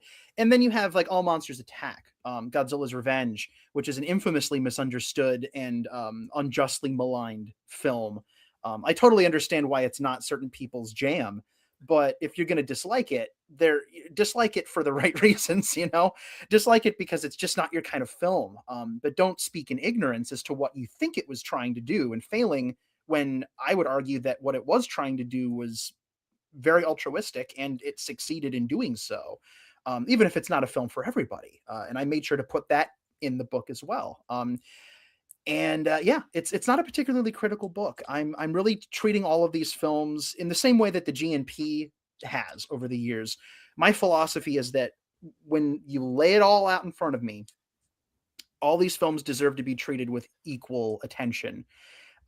Whether it's somebody's favorite or somebody's least favorite, every one of these movies is somebody's favorite and least favorite. Every one of them. So even City on the Edge of Battle, Elijah. Even City on the Edge of Battle. Somebody out there, that is their favorite Godzilla film. It's true. And somebody out there can't stand the 54 film. I guarantee it. Like, that person exists, and there's so much out there. So I treat it all equally. All Godzilla films are created equal in this book, and I give them all the attention that the other ones get. And that was my philosophy going into this. Well, well, look at you. You're about to be cited in, I believe, an academic paper. Whoa, my goodness. Look at Haven't gotten this. my copy yet. This is D-Man. Mm-hmm. But I'm working on a rhetorical analysis, so I'm assuming that's a college paper and not a video of Terror of Mechagodzilla. I would love to add it to my list of sources for that discussion. That would really mean a Wow. lot to me. That would be wonderful. I'd love to learn more about Oh, your wait. Nope. video. It is, in fact, a It is video. a video. It's a A video, video essay. essay. Okay. Oh, I can't wait to see that. That's going to be good. I'm sorry, D-Man. I've worked in academia, so when I hear rhetorical analysis, I think it's a paper. Best of luck on working on that. I cannot wait to see that. That would be really, really pretty stinking cool to be cited in that. Thank you. Thank you. My goodness. Oh, we have a follow-up. We have more. Yeah. Yeah, but I'm taking it more seriously than my standard video styles. Graduated a few years ago, so my days of college papers are over. Oh, he has escaped it. Yes, he got out. He got out while he could. Man, congratulations on that. I know it's a couple years late, but congratulations. It's a lot of hard work. Cannot wait to see that. And then Kim has not a video. She has a comment. Yeah. I wasn't going to bring it up because I wanted you to finish talking. I admittedly haven't gotten too far into the book yet, been busy and sleep deprived, but I'm already enjoying it and learning so much from it. Oh, Kim, that really means a lot. Thank you. That was another thing I really wanted to be part of the book, and I think we'll cycle back to this later, but I wanted to put things in there that I just hadn't seen anywhere else. Big time. That felt like a necessity. And so all of these things I had to add, like this is all going around in my head while I'm trying to justify this book's existence to myself. Like, how am I supposed to do this? How am I supposed to write something that stands out? I'm a marketer by, like my day job is I'm a marketer. And one thing that I do every single day at this job is I have to have a client who comes to me and says, "Hi, I'm a bank. Make me sound like the best bank you could ever leave your money in." And there are 18 quintillion flipping banks on the planet. What makes you stand out? What is the thing that's going to make me care? We have a saying where I work, and it's like it sounds kind of callous when you say it, but it's simply, who cares? And if you can answer that question and then answer the question of why you should care, then if you write your copyright, people will be lining up in front of that bank. And if you can do it simply and sincerely, if you can be honest, and if you can deliver value to somebody, they will choose your bank. And I really wanted to find something that would deliver value to a reader. If somebody is going to be amazing and bring this book into their home with their hard-earned money, I wanted them to get something out of it that would be unique and memorable, and maybe give them a smile and teach them something they didn't know. And that's what this is in a nutshell. Right. Yeah. Right. I will admit there have been a few small things throughout the book where like, oh, didn't know that. Mm-hmm. But I didn't know that. Yeah, that was my plan. That was my plan. It's like if I can put some stuff in here that I just haven't heard talked about anywhere. And I think that's something we'll talk about later on. So I won't divert too much, but Right. Yeah. Right. Yeah. I at some point, you're going to have to help me out here, Danny. Elijah has sent me a little video, and I'm trying to decide when to show it. A little video. Yeah. Okay. It is the video of you at G-Fest announcing the book. Oh, that's right. Okay. So a little bit of insight. Should I play it now or wait till a little later? Because it's about 3.5 minutes. Let's hang on to it. Let's hang on to it for a bit. But we should play. Elijah, that's really sweet of you, dude. So this is true story. Last year, he was made aware that an announcement was going to happen, and he had somewhere else he had to run off to because, like me and you, we're often very busy at G-Fest, and he set up. Man. Yeah, he set up his professional camera rig, Mr. Filmmaker Elijah, and he sat in the front row of the writers panel last year's G-Fest, and he got footage of me announcing the book for the first time publicly. And then, wrapped up, shook my hand, took off, and did the rest of his day. And it was the nicest dang thing. And the fact that moment exists now on film is really special. So we'll definitely cycle back to that one. Yeah. But But this is something that I'm curious, as your friend, as a reader, and as a fellow writer. I have to know, what was the writing process that you did for this? You've mentioned a few stories here and there about what you had to do in terms of time management, but I really want to know more, because I will confess, inspired by your recent success in particular, but I've been reading a lot of the same people that you're citing in this book, Cal and all the rest of them. And occasionally, you and I have toyed with trying to do something like this. And now you actually went and did it. So I'm interested in doing something similar to this in some form or another. So I have to know how you went about doing this. Panic, mostly. Deep panic. So, okay, I'm going to try to find the most eloquent way to describe this. So, writing process wise, specifically, I tend to be kind of all over the place a little bit, but in a hopefully constructive way. Ugh, knocked my camera. In a constructive way when I write. Anybody who's followed the Godzilla Novelization Project for a while knows that if a particular film speaks to me in that moment, or the next part of that film speaks to me, I'll write for that one, and then I'll jump over to another one. And I find that keeps my creative juices flowing in kind of an interesting way. So for G Cinema, whenever I felt the strongest and like focus on a specific movie, like I had something to say, I knew what I wanted to say and how to say it, I would sit and I would write that. And oh my gosh, I wrote everywhere and on everything I possibly could. I lived, I ate, and I breathed this book for quite a while, including a very intense few months at the end of 2024, when a lot of the work was done to get it ready to send into the publisher by the end of the year. And there was a lot going on there. That's a whole story I'll cycle back to when we talk about, I think there's a question about stress. So I'll mention it there, but my time was absolutely just screwed up the end of that year. Did you have to write an outline? I did not write an outline. Okay. I did not write an outline.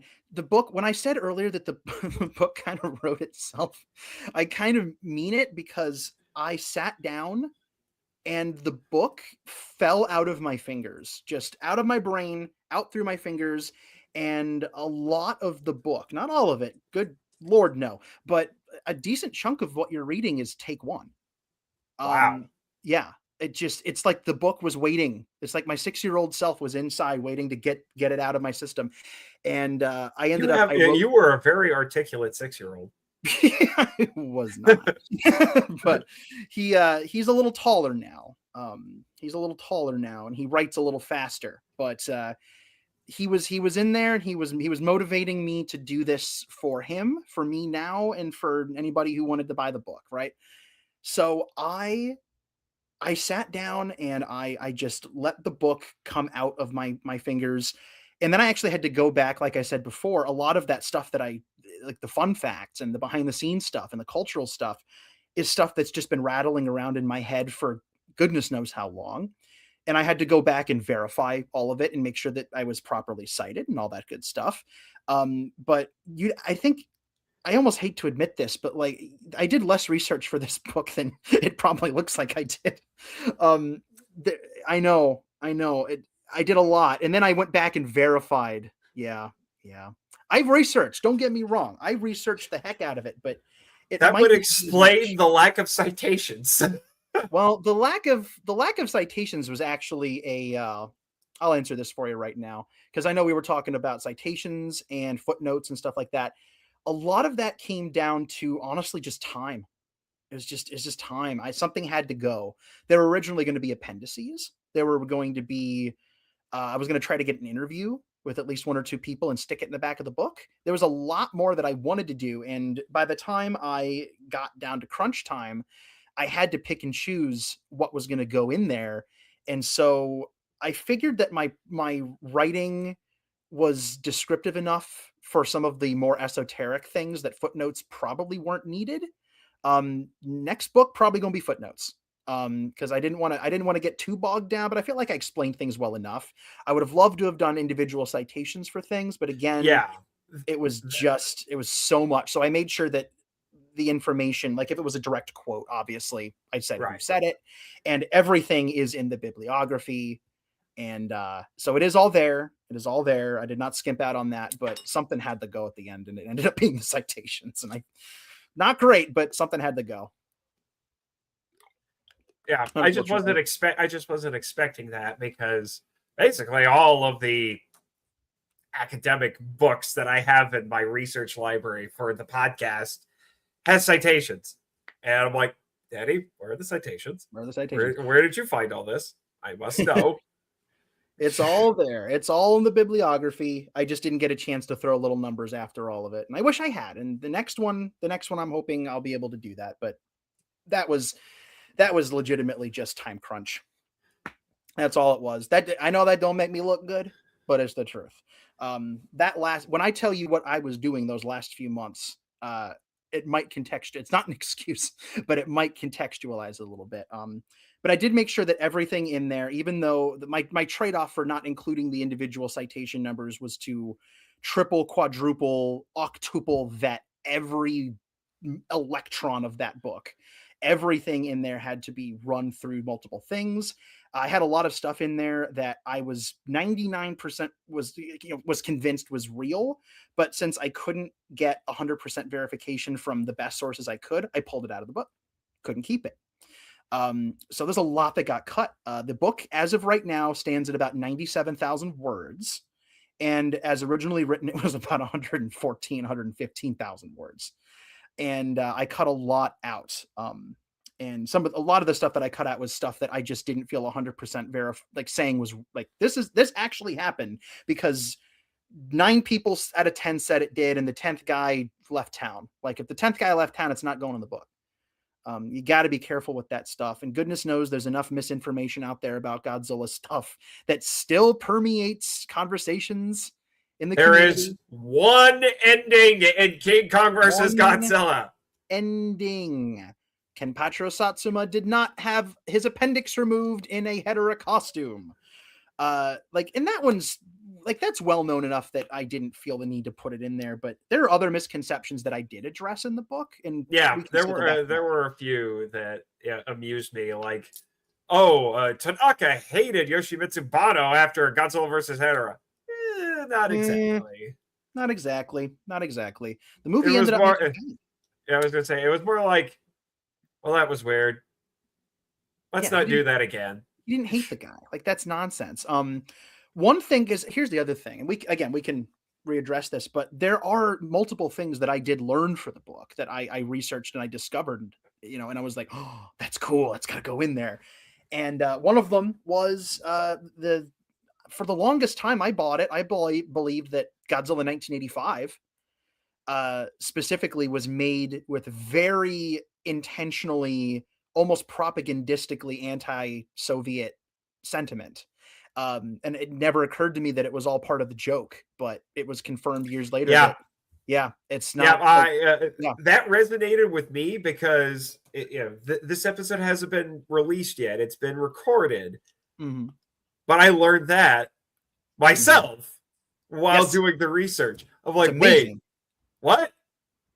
What? This wasn't done because America. And Ronald Reagan. No, it was like, no, we just thought it was funny. It was literally just a joke. The joke was completely lost on me, so maybe it's not funny. It was lost on me for years. I used to kind of grit my teeth through certain parts of that film, where it was like, you took this whole thing and recontextualized it to make it political, and it wasn't. That was an assumption that I had for years, and it's an easy assumption to make based on the context of the film, because it's not a very funny edit. It wasn't supposed to be. Originally it was, but the final edit is not like that humorous. So I could be forgiven, but this is why you always do the research. Even if you think you know something, look at it a second time. And I guarantee that there are people who are going to read that passage in G Cinema, and they're going to say, that no way, really? It was a joke? Like, making the Russian guy the villain was supposed to be like a gag on the Cold War? It was just poking fun at it, and it wasn't supposed to be propagandistic. Yeah, that's the truth. And I didn't know that. And I literally within the last 2 years learned that, and it blew my mind. And I had to go in the book, had to clear it up somehow. Yeah, so which I really do appreciate. It's to the point now where I do feel like with some of my past podcast episodes, I almost feel like I have to issue retractions. I may have to do like a retractions episode where I'm like, so more research has come out. What I said before. Yeah. You know what's crazy? This stuff is evolving all the time. It's like the equivalent of, T-Rexes walking like kangaroos, and then they had feathers, and then they don't have feathers, and they have feathers again. Like, this kind of stuff is constantly evolving as our context gets better, and we're able to talk to more people and translate things and go to primary sources. A lot of primary sources they're not alive anymore.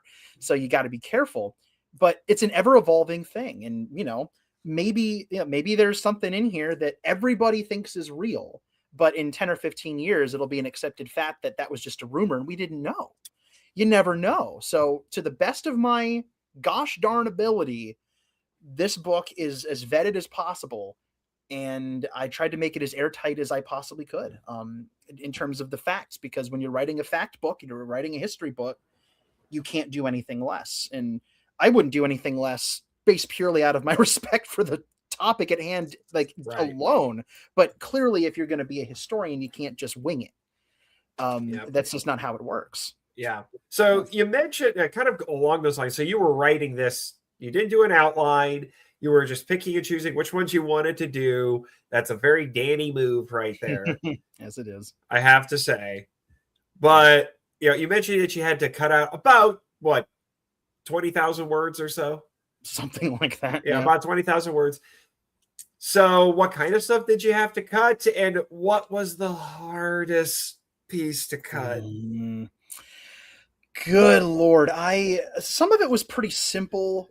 The first thing that I targeted, because I wrote the whole thing as one big, giant, disgusting manuscript of just bad, that first pass is always, you know what I mean? Like, you don't write anything flawless. I'm actually kind of blown away by how much of pass number 1 is still in there in some fashion, because it just flew out of my system. But clearly you go through it as many times as you need to polish it up.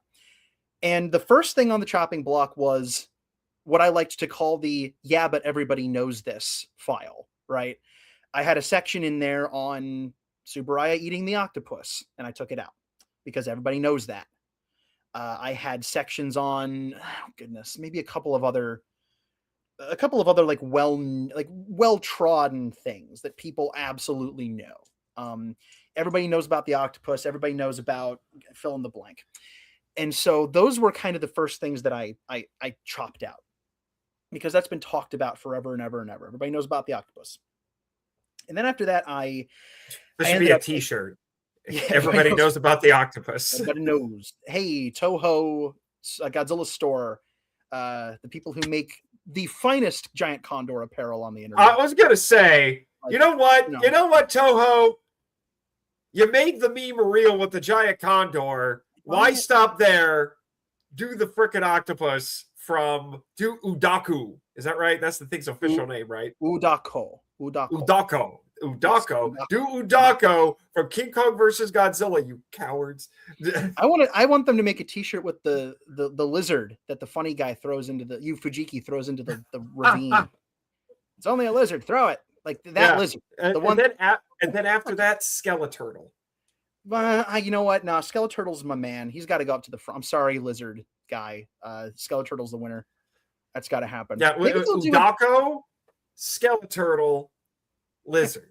Yeah, that's the order. That's my tier list right there. You're welcome. Maybe they'll do it this year for Kim's onto something here. Udako versus Giant Condor. I would watch that episode of Gojiban. Thank you very much. That would happen. Oh goodness, I'm trying to think what the hardest thing to cut out was, because cutting out some of the more well-known fun facts was pretty simple. There was a little bit of extra history stuff in chapter 1 that I trimmed out because it was interesting but not relevant. I tried to make sure that all of the historical touch points in that chapter, which, as you mentioned before, covers a lot of ground. It covers ancient times up through the beginning of the 50s. So if it wasn't completely relevant, I had to make it go. Shockerus, please. Said Elijah. All right. Okay. Udako, Skeleturtle. Oh my god. Shockerus, Lizard.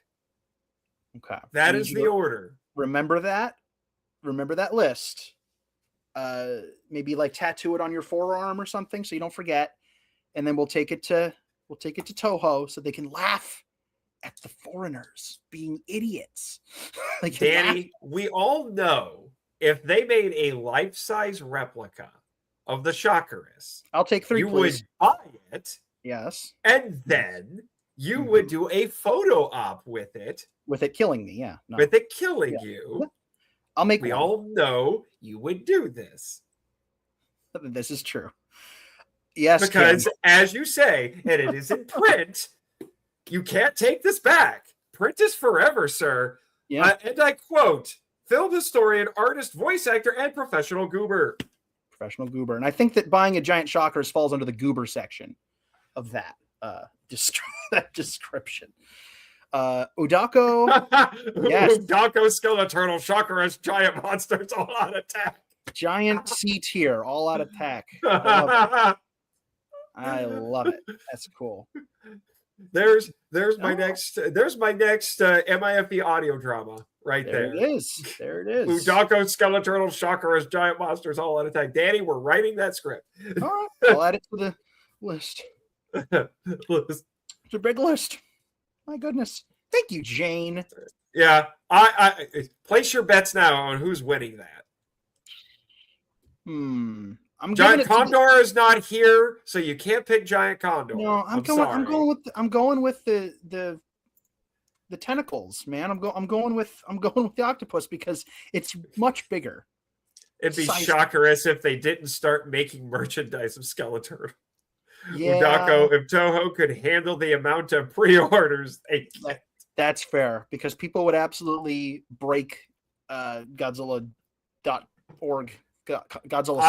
I gotta be honest. I will probably break down like everybody else. I will bend the knee to the meme and I will buy that freaking giant Condor figure. My goodness. If I don't get it off the website, I'm gonna get it at G Fest. I'll get it at G. It'll be $60. I'll get it at G Fest. It's fine. Godzilla.gov. Godzilla.gov. Yes, the governments of the world need to tell us what their Godzilla plans are. I need to know. The people demand answers. Come on. Let's okay, Japan has Godzilla plans, but we all know, especially because of the Monsterverse, that Godzilla's not going to just stop in Japan anymore. No, he's going to go other places. So everybody needs a Godzilla plan. This is true. This is very, very true. What are we talking about? Things I cut out. Yeah. Things I cut out. That's what it was. There was a section I had to remove from the Godzilla vs. King Ghidorah chapter. Well, it was because that chapter, you haven't gotten there yet, but basically. No, I've read that one. Oh, you did read that one. I'm halfway. I am in the middle of the Destroya chapter. That's right. Okay. So that was a long chapter because it covers multiple films. I didn't have the benefit of giving each movie its own chapter. Wish I didn't have that kind of page real estate.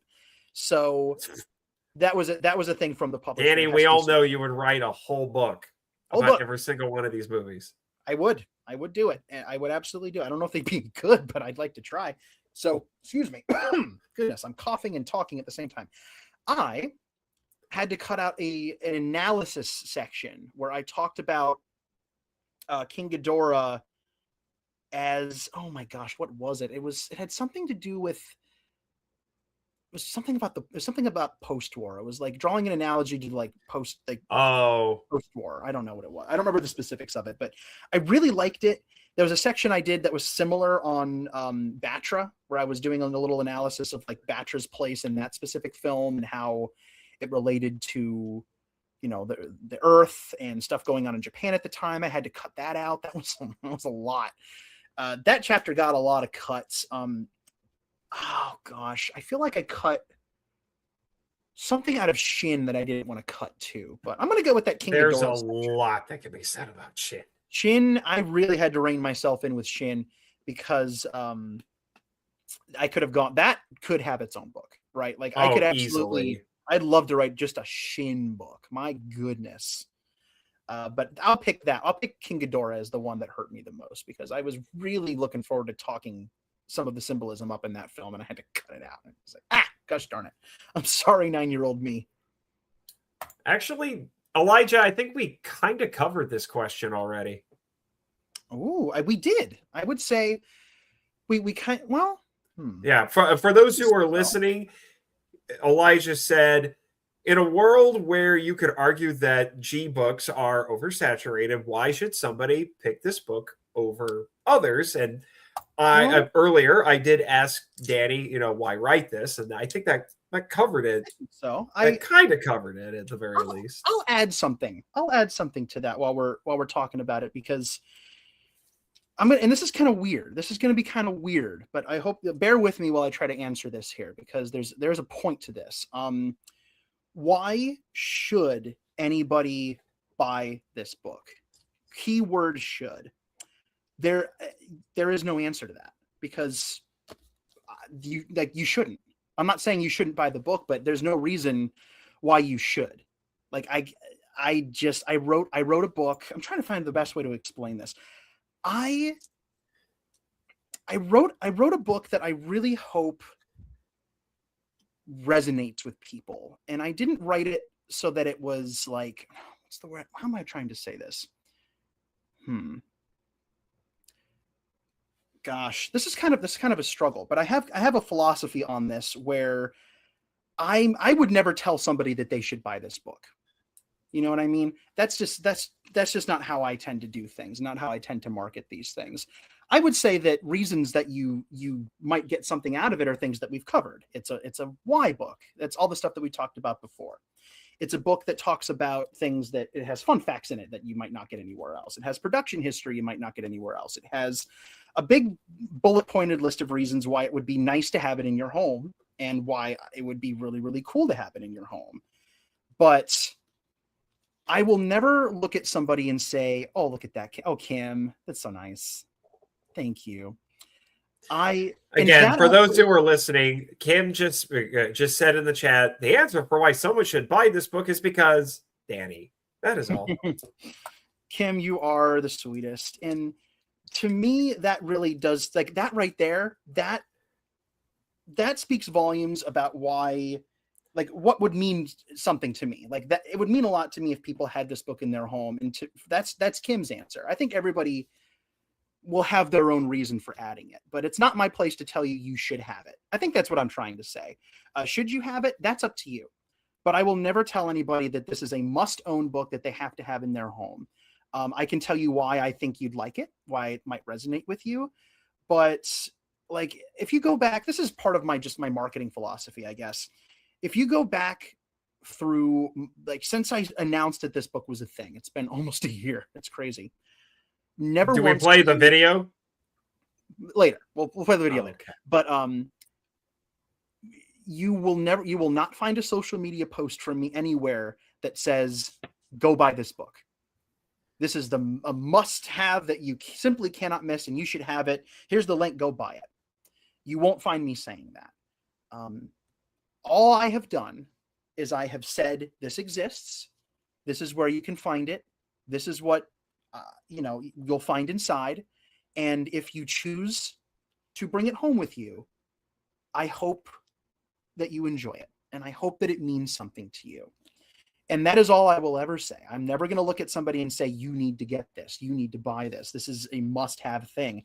All I'm doing is I'm opening a door. And I think that people respond to that better. It's kind of the like, share, subscribe thing, where if somebody tells me to like, share, and subscribe, I'm at a point now where I'm just not going to do it. If somebody is begging, for me to like, share, and subscribe, I'm just, it's irritating to me, right? Danny. What? That is a little ironic. Is it? I have Zillafoot on my shelf. Mm-hmm. Did I tell you to buy it? No, because you said that. Well, I did it because I was parodying it. I know. I just giving you a hard time. I know you are. I just feel the need to remind people that you were in a kaiju masterpiece. I wasn't A masterpiece of kaiju cinema. That I play a character on screen in the greatest film ever, Zillafoot. It's a really good movie.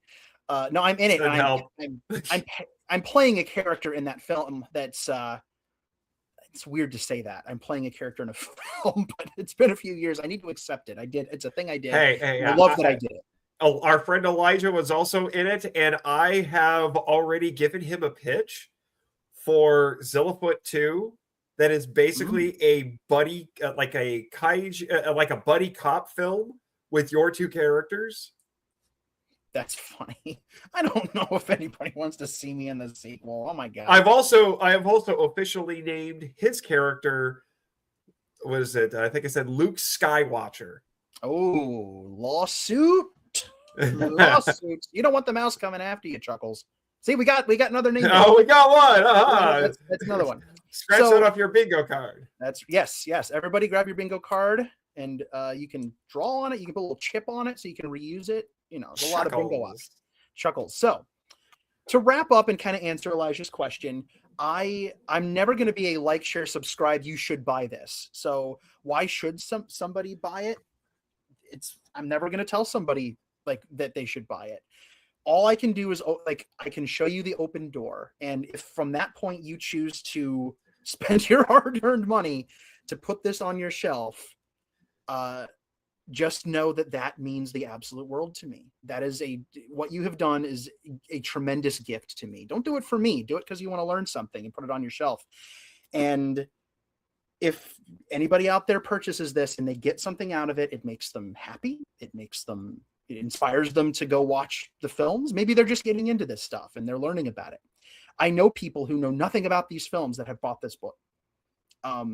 And they're interested in learning because the fact that it's in book form is like oddly legitimizing for the topic, if that makes sense. You know what I mean? It's strange. So I think the reason why people should buy it is going to be up to each person. For whatever reason they want to have it, I'm just happy that they have it and that they gave it a chance and that they added it to their shelf. And all I will continue to do is what I've been continuing to do, which is to say, I got the amazing opportunity to write a book, and it means the world to me anytime somebody out there brings it home. And I hope that you love it or like it or get something out of it. And I thank you from the bottom of my heart for supporting it. And that is all that's what I'm going to say. That's my philosophy. I won't tell anybody to go get it, but people know where to get it. And if they want to get it, they'll get it. And that's kind of it. And if you take that and combine it with some of the actual, reasons why it's a unique book that we already talked about, I think that's kind of the answer I'll stick with. Does that make sense? Yeah. Okay. It's a weird answer. A little bit, but it's very Danny. But I feel like I have done a disservice. I should have mentioned this a little bit sooner, but Elijah did make a contribution to this book. He wrote the foreword for it. He wrote the foreword. So there were a couple of people on my list that I was going to attempt to get a foreword produced for. I was going to reach out to a couple of different people. And ultimately, I did, says Elijah. That's funny. Elijah doesn't remember a lot of things that we talk about or do. So that actually, I think he has actually forgotten about entire recording sessions. So when he looks at his podcast episodes, he's like, "Oh, I did talk about that." So I'm holding this up for the screen right now. This is the foreword that Elijah wrote me. And it was something that he did unprompted for me because he knew that I was writing this book and that I was down to the wire. And I was like, I got to get somebody to write this forward for me. And I'm a little worried about the timeline on this thing. And he wrote this for me and sent it to me. And I wiping tears out of my eyes because it was like the nicest darn thing. And That's the Cliff Notes version of how that happened. But he wrote something so lovely for me that I could not put it into the book as the foreword. So it became the foreword. It was just a tremendous vote of confidence. And the fact that this book has his support and that he had so many nice things to say was just genuinely like, what do you even say to that? Like, somebody liked my book and wrote words about how they liked the book. That's huge right there. And again, going back to the should you like and subscribe thing, like that was unprompted. I didn't ask for the nice things that people have said have come unprompted. The purchases that have come have not been because I've said, stop what you're doing and go spend money. Like this book is being purchased unprompted. People are buying the book. And that to me is huge. It's so huge. Sent it to you on lunch break. Elijah says, yeah, I sent it to you on a lunch break. I had to work as I was finishing it. That's right. That is one of the that is an extremely Elijah thing. It is. Aside from Elijah, because I know you wanted to bring this up, this was a one-man show. The only contribution I got to this thing outside of Elijah was no one. It was just me. It was just me plugging away. And in terms of outside like collaboration and assistance, obviously I had Elijah who was helping me, and I had an editor, and I'll cycle back to my amazing mom, who I mentioned before, who her support of my weird alternative lifestyle with monsters has never wavered. And she was kind enough to read through the book and help me out with some preliminary editing. And that was a very long, very involved process with a lot of emails. But it was very, very helpful. So she was involved. But in terms of the actual content, I wrote it and Elijah gave me a forward, and that was it. Yes, Elijah. My mom was actually the first person to read this book. Isn't that fun? I love that. It's like I said, this is all her fault. So I could think of no one better to give it a trial run. And she, as I recall, was pretty cruel. Actually, she did not like it. I mean, you dedicated the book to her. Yes, I dedicated the book partially to her. It is dedicated to 4 people because I couldn't pick, and she is one of them. Yeah, because of course. And I did put the "it's all your fault" joke into the dedication. Yeah, so because I had to. Yes, indeed. So there you go. Yeah. But is there anything else you want to bring up about what you had to cut, or can we move on? We can move on. Another question. Okay. Move on. Yeah. All right. So we did the bibliography and footnotes thing. So how many gray hairs did writing this give you? All of them. I was going to say, as in how challenging and or stressful was it writing this? Because you told me a little bit about it, and I'm like, I thought Elijah was nuts. What were you doing? I maybe it's good that I didn't know that this was going on, because I probably would have been like, Daddy, I'd like to see you live to see it published. I almost didn't. So here's the story. Here's this. So throughout 2024, I was working on this book in preparation to deliver it by end of year. Now, I had kind of a nutty year with just a lot of stuff going on. And then it was also the I almost said 50th. Wow. The 70th anniversary of Godzilla. So new stuff's happening all the time, and I'm adding things. And when I tell you I wrote everywhere and on everything, I take that to the bank, because I wrote this book like sometimes during like lunch breaks at work. I would write it at my work computer during my lunch breaks. If I would write it in bed on my phone in email drafts and email it to myself. Everybody does that. Yeah, well, I'm just like you said, on everything and everywhere, and I'm like, he's writing it on his palms. He's gonna write it on the back of the person in front of him in the grocery line. Like I did tattoo some strangers for this book. I'm not ashamed. No, I might have actually doodled something on the back of my hand once. Like I might have done that. Don't quote me on that, but it sounds familiar.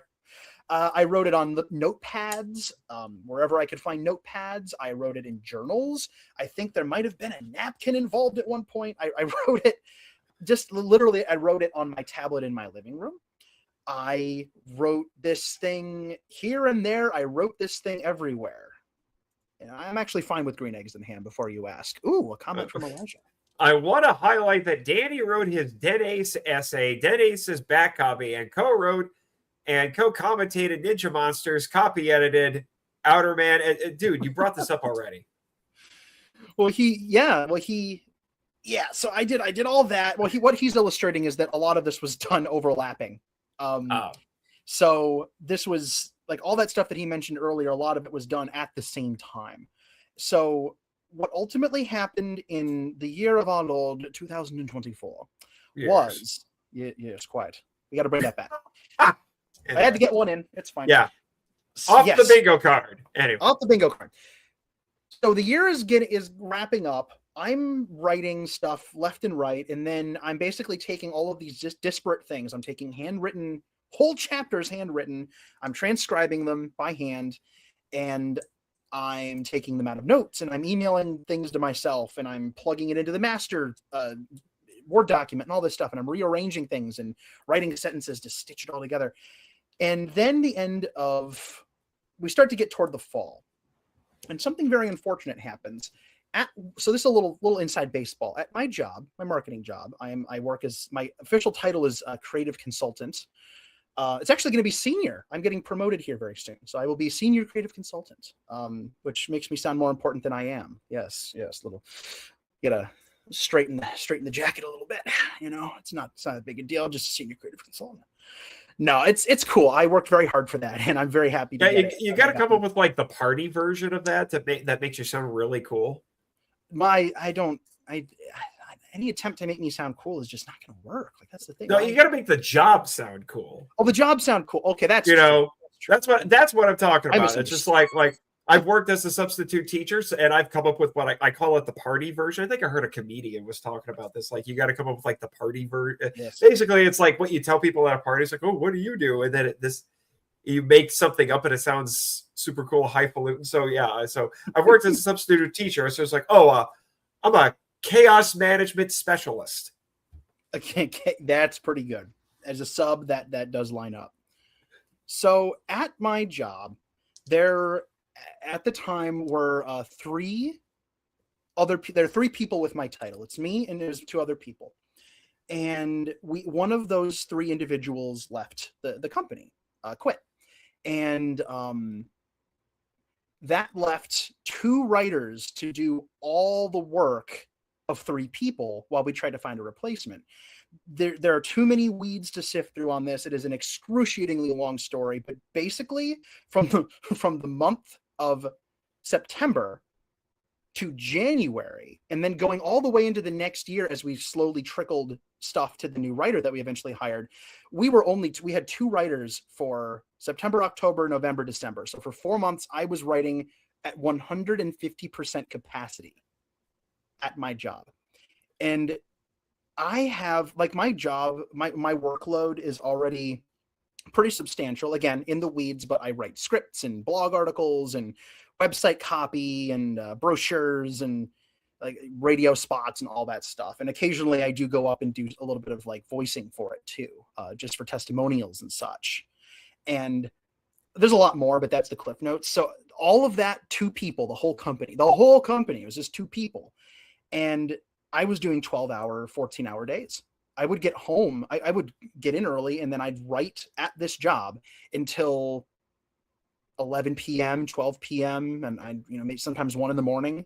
I almost all-nighted it a couple times. I would do 12, 14-hour work days, and then I'd go home and I'd write this book until about 5 or 6 in the morning, sleep about an hour and a half, 2 hours, and then go to work and do another 12, 14-hour shift.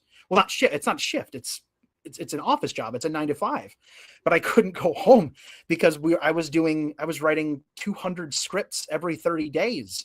I was doing, and that's not even including all the other stuff. And then in the middle of all this, it's also Godzilla's 50th anniversary. I did it again, 70th anniversary. Yeah. Gosh, I'm tired. Maybe I'm still feeling it all these months later. Apparently, you're just really itching to watch Final Wars. I would love to watch Final Wars. I would watch Final Wars right now. I love Final Wars. So it's ridiculous because this all happens, and because I'm also operating the Godzilla Novelization Project, I had to do something for the 70th, and I had this plan for a while, and I'd done some pre-writing on it, but I knew I needed to do this. I ended up writing a new chapter for the GNP for every decade, right? So there were 7 decades, 7 novelizations got a chapter. So I wrote 7 book chapters for 7 different movies, and I did my annual October horror movie review-a-thon on Facebook. Oh yes, Final Wars watch party soonish, very soon. I'm down for that. So I did all these. I wrote 31 movie retrospectives, 7 chapters, upwards of 1,000+ scripts, and this book all at the same time. So gray hairs, I have a few, a couple there. They haven't all gone away. It probably took years off the end of my life. It probably did. I joked with that. I made that joke with a few people. See, I'm having the same problem you are. But anyway, this could be a turn into. The stream could crash and burn so hard right now when you got 2 people who apparently are starting to get a little tired and the caffeine's wearing off. But no, I made that joke with a few people. It's like, yay, G Cinema is out, and I'm going to die 5 years sooner because of it. Yeah, probably. When I finally got through a lot. I didn't get through all of the situation at work was not resolved until June of the next year, fully. We got a new writer in, and he's amazing. He's amazing. He's so good at what he does. But we had to onboard this gentleman, right? So we had to teach him how to do it, and we couldn't just give him a whole person's workload. So it took a few months. But I got all the GNP chapters written, all 7 of them written and posted by November 3rd. That's off the list. All the movie things done. That 31 movie retrospectives. That's off the list. There was something else going on too. It was like a 5th thing. I don't even remember. I think I probably repressed it. I don't even remember. But it was so much. Was that crap? Yeah, I don't. It doesn't matter. Was that what we were trying to do? MIFV episode 100? I can't remember. It might have been. No. I was. No, wait, no. It might have been. I was like, no, that was because for some odd reason my mind went to -1. I was like, no, that was the year before. That was the year before. So it might have been episode 100 because you were helping out with that because there was another riff track. Yes, I did. And you did another theme song. Mm-hmm. I did another theme song. This time I asked you because like you set a precedent. You did not ask me for the second one. Oh, I thought I did actually. You did not ask me for the second. Okay. I surprised you twice. Ha. Oh no. Yes. Horrible gifts from people.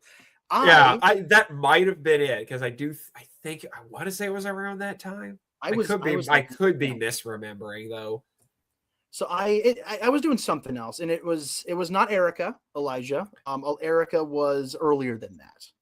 It was. It was earlier than that. It was. I know that for sure because when I was going over the MIFE episodes, because I'm going to be doing an addendum. The next thing I record for the podcast will be an addendum to the Biolante episode me and Kim did. Mm-hmm. Because we've already done a full-length episode, and I was trying to remember when that was. That was episode 78, which would have been in which was September of that year.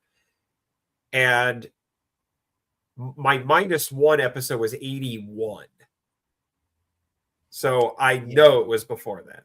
It was. So regardless of how many things were on my plate, it was a very full plate. And it really didn't all end in terms of just all the extracurricular outside the office stuff. Wait, I think I know what it might have been now. Oh yeah.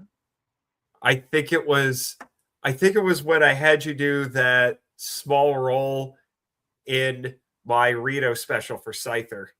Yes, that is what it was. That's what it was because I wanted Michael to play that character, but he wasn't able to. And then he actually suggested you, and I'm like, okay, here you go, Danny. There you go. So you made your Scyther debut while that was going on too. Yeah, I did that. I did that too. Hey, D-Man's got to take off. All right. Thanks for stopping by, D-Man. Be sure to check the VOD or listen to the audio version when it's all said and done, because we're probably going to be here for a little bit. All right. We might be. Thank you very much, man, for tuning in. It was nice to see you. Like I said, I'm just happy that you even know I exist. I'm just glad to see you in the chat. Thanks a lot. D-Man's a real one. We're lucky to have him around. Anyway, yeah, gray hairs. That's the gray hair story. I finally got everything turned in right before Christmas, and it was a huge relief. This is very funny. You'll laugh. So I ended up I was plowing through a final read through and a couple of tweaks and a couple of things to get it done, and I had the manuscript ready to go. And I was actually at my office. I actually stayed late. I gotten my work done, and I was already there, and I already had the file. I figured I'm just going to finish it now. So I got all that taken care of, and I got all the files together, including the images, which we'll also talk about. And I got them all sent in, and I just kind of went numb for a second, and I stood up, and I walked out of the office. It's midnight. It's pitch black in the middle of Toledo, Ohio. And I walk out to my car. Because it's midnight. Yes. And I go down to my car. The heart of a lion. Just kind of and the wings of a bat. You done? Yeah. Anyway. Okay. So I go down to my car. I sit there for a couple seconds, and I take a nice deep breath, and I rolled down my windows, and I blasted the final credit song from Final Wars, Driving Home. Had to. I'm like, bring it on, end credits from Final Wars. And I was just like, that was how I allowed myself to process that it was done. Is I'm a very musical person, so I had to be like, okay, Final Wars, that piece of music, I love it. So that is what I did, and I drove home to that, and that was it. And I took the biggest deep breath of my life, and I was like, I can do it again. That's fine. I can do this. I'll take another 5 years off my life. It'll be fine. I'm gonna die at 39 at this rate.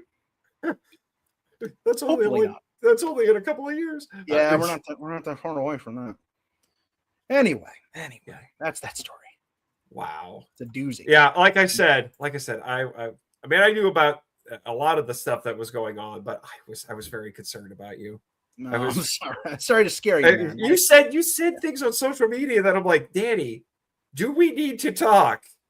You're worrying me. And then I try to be a good friend, and I try to get a hold of you. And you're too busy to talk. And I'm like, Danny, did somebody die? It's like, no, I'm plugged into my family was like, well, where is he? Like, no, I was trying and failing a little bit to be communicative, because I was just like, I'm locked in on this thing. I got to get it done. This is my first book. I don't want to miss the deadline. And I got it done. Yeah. I got it done. And it was all's well that ends well. All right. And, so we've talked about the other contributors to this. I want to ask something, because this was something I was considering as I was reading this. Yes. Because you're talking about, like, there were things you learned while you were doing this. I picked up on a few things that I didn't know about, but I will admit it wasn't as revealing. Is that a revelatory? Revelatory is not the right word, but at least so far. Maybe the last quarter is going to blow my mind. I don't know. We'll find out. But I wanted to ask you, who is the audience for this book? That's a very important question that writers have to ask themselves when they write anything. Who is the audience? It's pretty simple at the end of the day, and but also there are layers to it. The simple answer is, if you like Godzilla, this is for you. If Godzilla has ever spoken to you on an emotional level, and if you've ever been curious, this is the book for you. I hope you'll give it a shot. I tried to write it to be informative, but not too dense, because I wanted it to be specific for fans, but not so specific that it alienated different kinds of fans. What I really wanted to do, because to me, there are two different schools of thought on this. There are the people who know this stuff, and you got to cater to them. When you picked this book up, you knew a thing or two about Godzilla. You might have a podcast. You might have at least one that does this. So you know your stuff. So I would hope that somebody that has the kind of knowledge base that you have and other people would pick this up and get something from it and learn a couple things they didn't know and enjoy the story as you're going through it. That's the other thing about this book, is I wrote it to feel like a story being told. That was another approach that doesn't often happen with books like this, is I wanted it to feel not prosy. I didn't want it to feel novel-esque, but I wanted it to have a flow and a sense of, rising and falling action to it that kind of recontextualized the whole history of Godzilla as like a grand story that's being told. Not because I'm making it grand, but because, gosh darn it, Godzilla was grand all along, and all I did was contextualize it like that. Or at least I tried. So I really wanted it to feel like a story, and I wanted it to be a story that could appeal to people who knew stuff. Maybe it's been a while since you've watched a Godzilla film, and this will remind you that they're pretty cool movies and you should go back and watch them.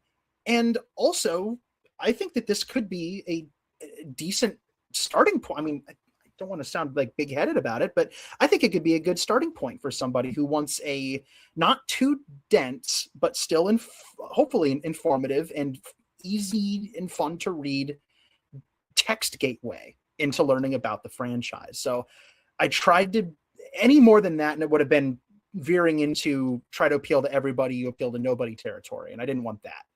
I didn't want it to be dry. I didn't want it to be too clinical. I didn't want it to be, I guess, I didn't want it to feel like it was excluding people who might be new to the genre and to the franchise. But I also didn't want it to be too simple-minded. And I don't mean that in a like I'm dumbing it down kind of way, but just like I know this stuff kind of way. I didn't want it to come across as that to people who do know a lot about this stuff. I wanted it to say something new, and I wanted it to say the old stuff in a different way. So I think at the end of the day, I really tried to make this something that anybody who has a passing interest in Godzilla, or a deep love for Godzilla, or they're just finding it, or they've been there for 70 years. They were a kid and saw the film in the 50s. I'd like to think that anybody in that general I love Godzilla bracket could pick this up and get something out of it. At least that's my hope. Right. The reason I ask that is when I look at my library of research books, and I'm sure you do the same thing. Your entire library is listed in the back, but and I look at it, I'm like, okay, this book was written for lack of a better term, for your beginner fan, someone who's just getting into this. And then there are books that are definitely written for the hardcore. Yes. The exceedingly hardcore at points. And then there are some that are written more academically than others. I don't think I've really run into any that were academically dry necessarily. I have occasionally come across a few essays that were mildly infuriating, but this is true. Yeah. You've mentioned those.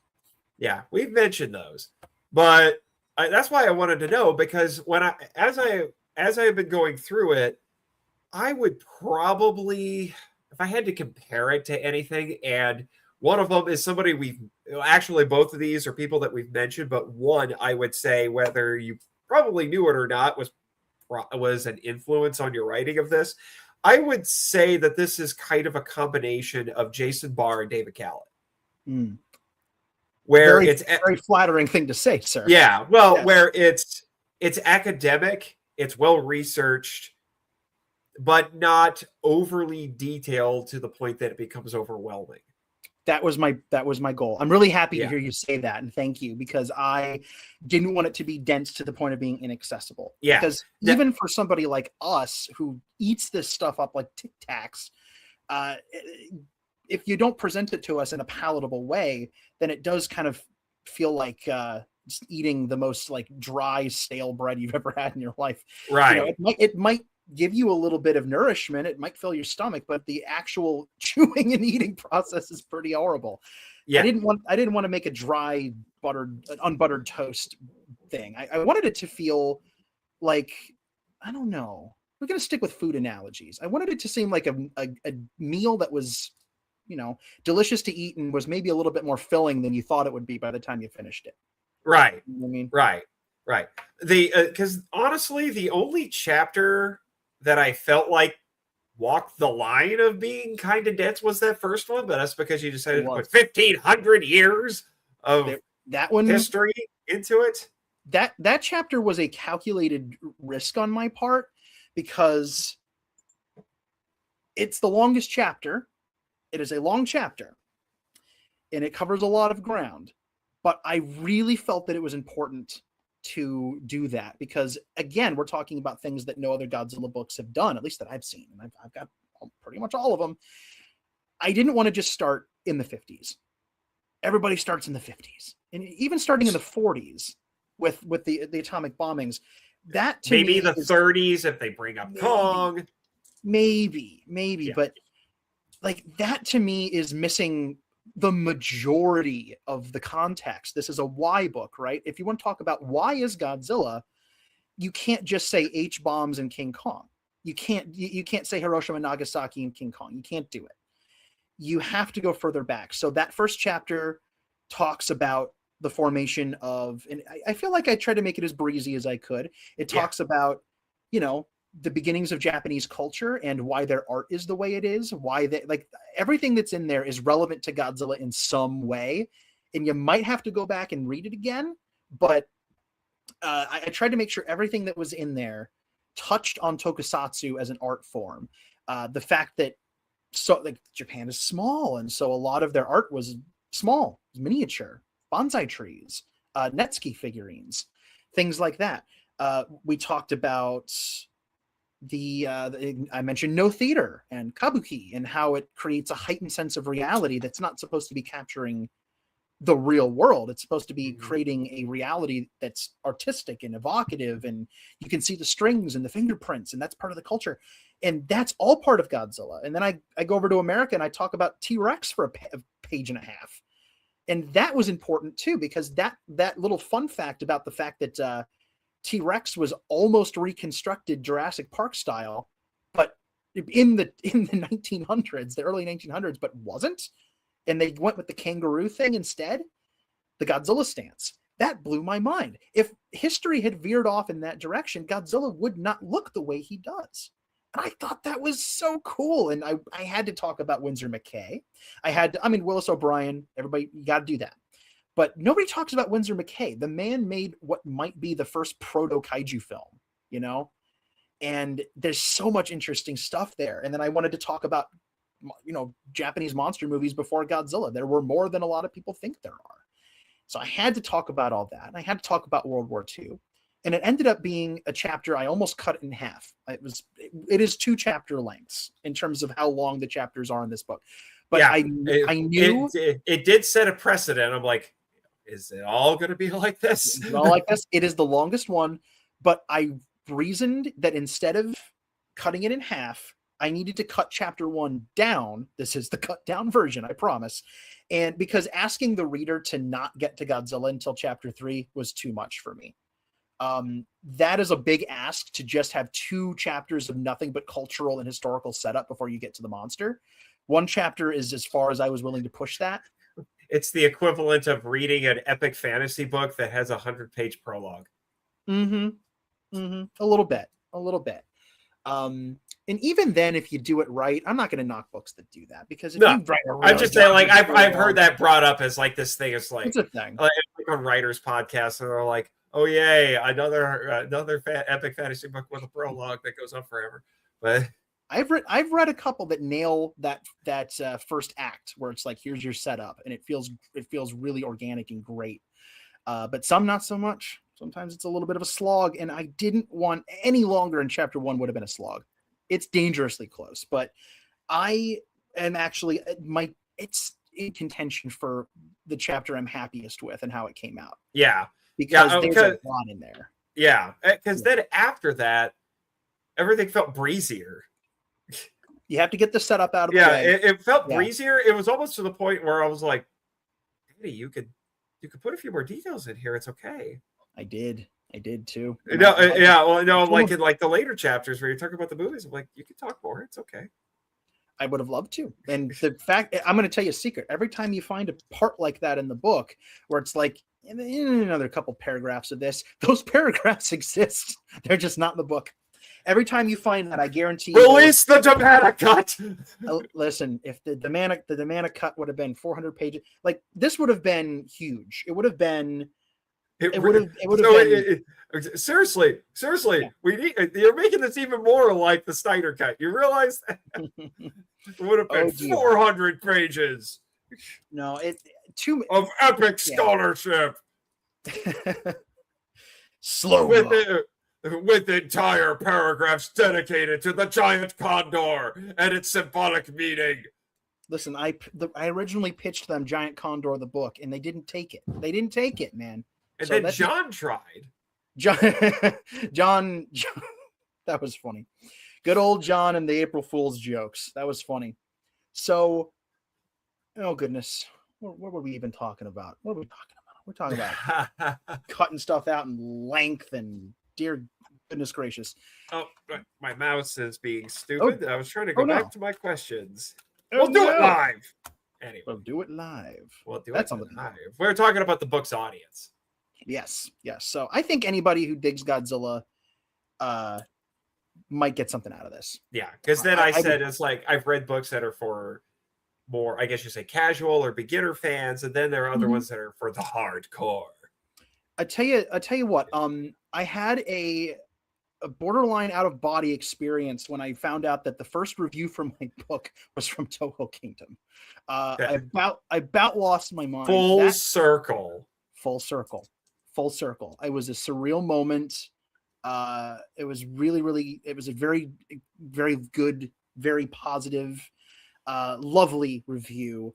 And the real kind of like blurb that was taken out of that's been used in a couple of other places. I think it's on Amazon now. I think it's on Barnes & Noble. I want to say Kim used it in the amazing trailer she made for me.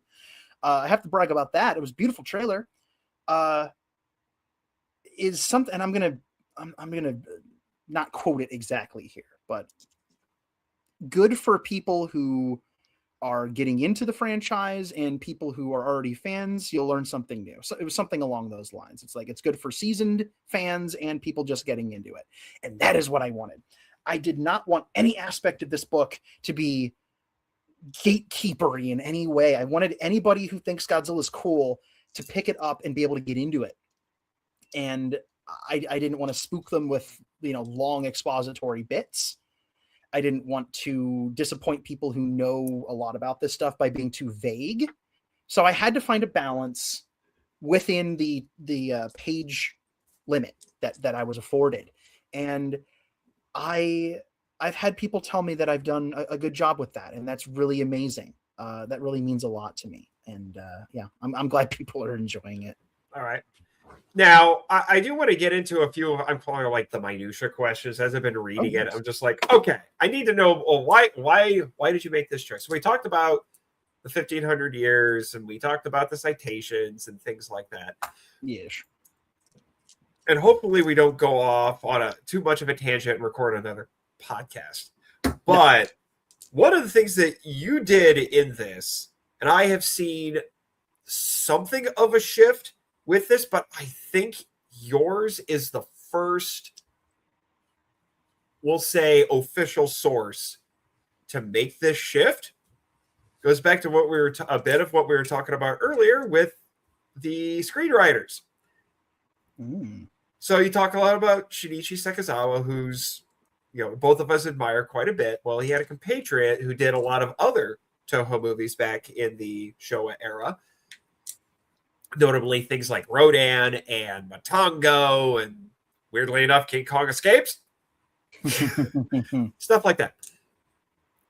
For the longest time, we had assumed that his real name was, which is how I was bringing it up earlier, was Takeshi Kimura. And then later on, when he became disenchanted with the work, went by Kaoru Mabuchi. The theory being because Kaoru is a unisex name in Japan, so no one would really know it was him. Mm. Apparently, the scholarship with that has started to reverse. And now the belief seems to be that Kimura was the pen name and Mabuchi was his real name. I'm still trying to wrap my head around that and make the paradigm shift. Can you talk about that for a few minutes? Because, like I said, you're the first, we'll say, official source to make that shift. It's something that I know of. Yeah, it's something that has been on my mind a lot since we did our panel all those years ago. Wow. 2019. Oof, 7 years. That's sobering. Anyway, I love learning about these two guys has been really, really fascinating. And again, for the longest time, I had no real reason to think that the names would be reversed. But the more research I did, going back and looking at just stuff from the time, things that were written at the time, and interviews, and stuff that happened in accounts, and conferring with some other people on the subject who looked into this stuff before I even knew it was a thing, it seems pretty undeniable at this point that Mabuchi we had it backwards. That Kimura was the name that he wrote under. And that kind of blew my mind in a lot of ways. One of the first people who brought this up was our mutual friend Grattan of the Giant Monster BS podcast. And it was something that was really, really eye-opening to me. And we chatted about it a little bit at the time. And he was the first, like, he really got me kind of convinced on it. And the more I dug into it, I was like, you know what? I think this is the way it is, So that to me was something that I absolutely had to include, because I had not seen that like codified in a book yet. One of my other goals with this book was a lot of the big discoveries and the big changes and the big interesting things, or even just fun facts that haven't been talked about. They're spread out all over the place right now. They are part of interviews. They are part of articles and podcasts, and maybe one book over here will mention it, but they won't mention anything else. What I really wanted to do was take a lot of those revelatory things that are kind of paradigm shifts that have happened within the world of kaiju academia, and put them in the book, give them a home, make kind of codify them a little bit, put them in print. And this was one of those things. The whole idea, like the stuff about the King Kong versus Godzilla endings has been talked about before, but I wanted to go back, and I've never seen a book mention the Spaceman magazine. I'd never seen that. And the idea of who won, the big question of who won, who didn't win, was it a tie? Did Kong win? Did all that stuff? It's such a crazy thing. And most of the stuff I've seen talking about that all comes down to personal opinion, right? With maybe a little bit of cultural context and a little bit of history to back it up. But at the end of the day, it's like, well, I wanted this outcome. So I wanted to break it down and say, well, this person said this at this time. This person said that at another time. And really at the end of the day, this is just kind of how it is. This is why it's confusing. Again, why? Why is it confusing? Why can nobody agree on who won this thing, whether it was Kong or a draw? Nobody really thinks Godzilla won it, but what's the answer?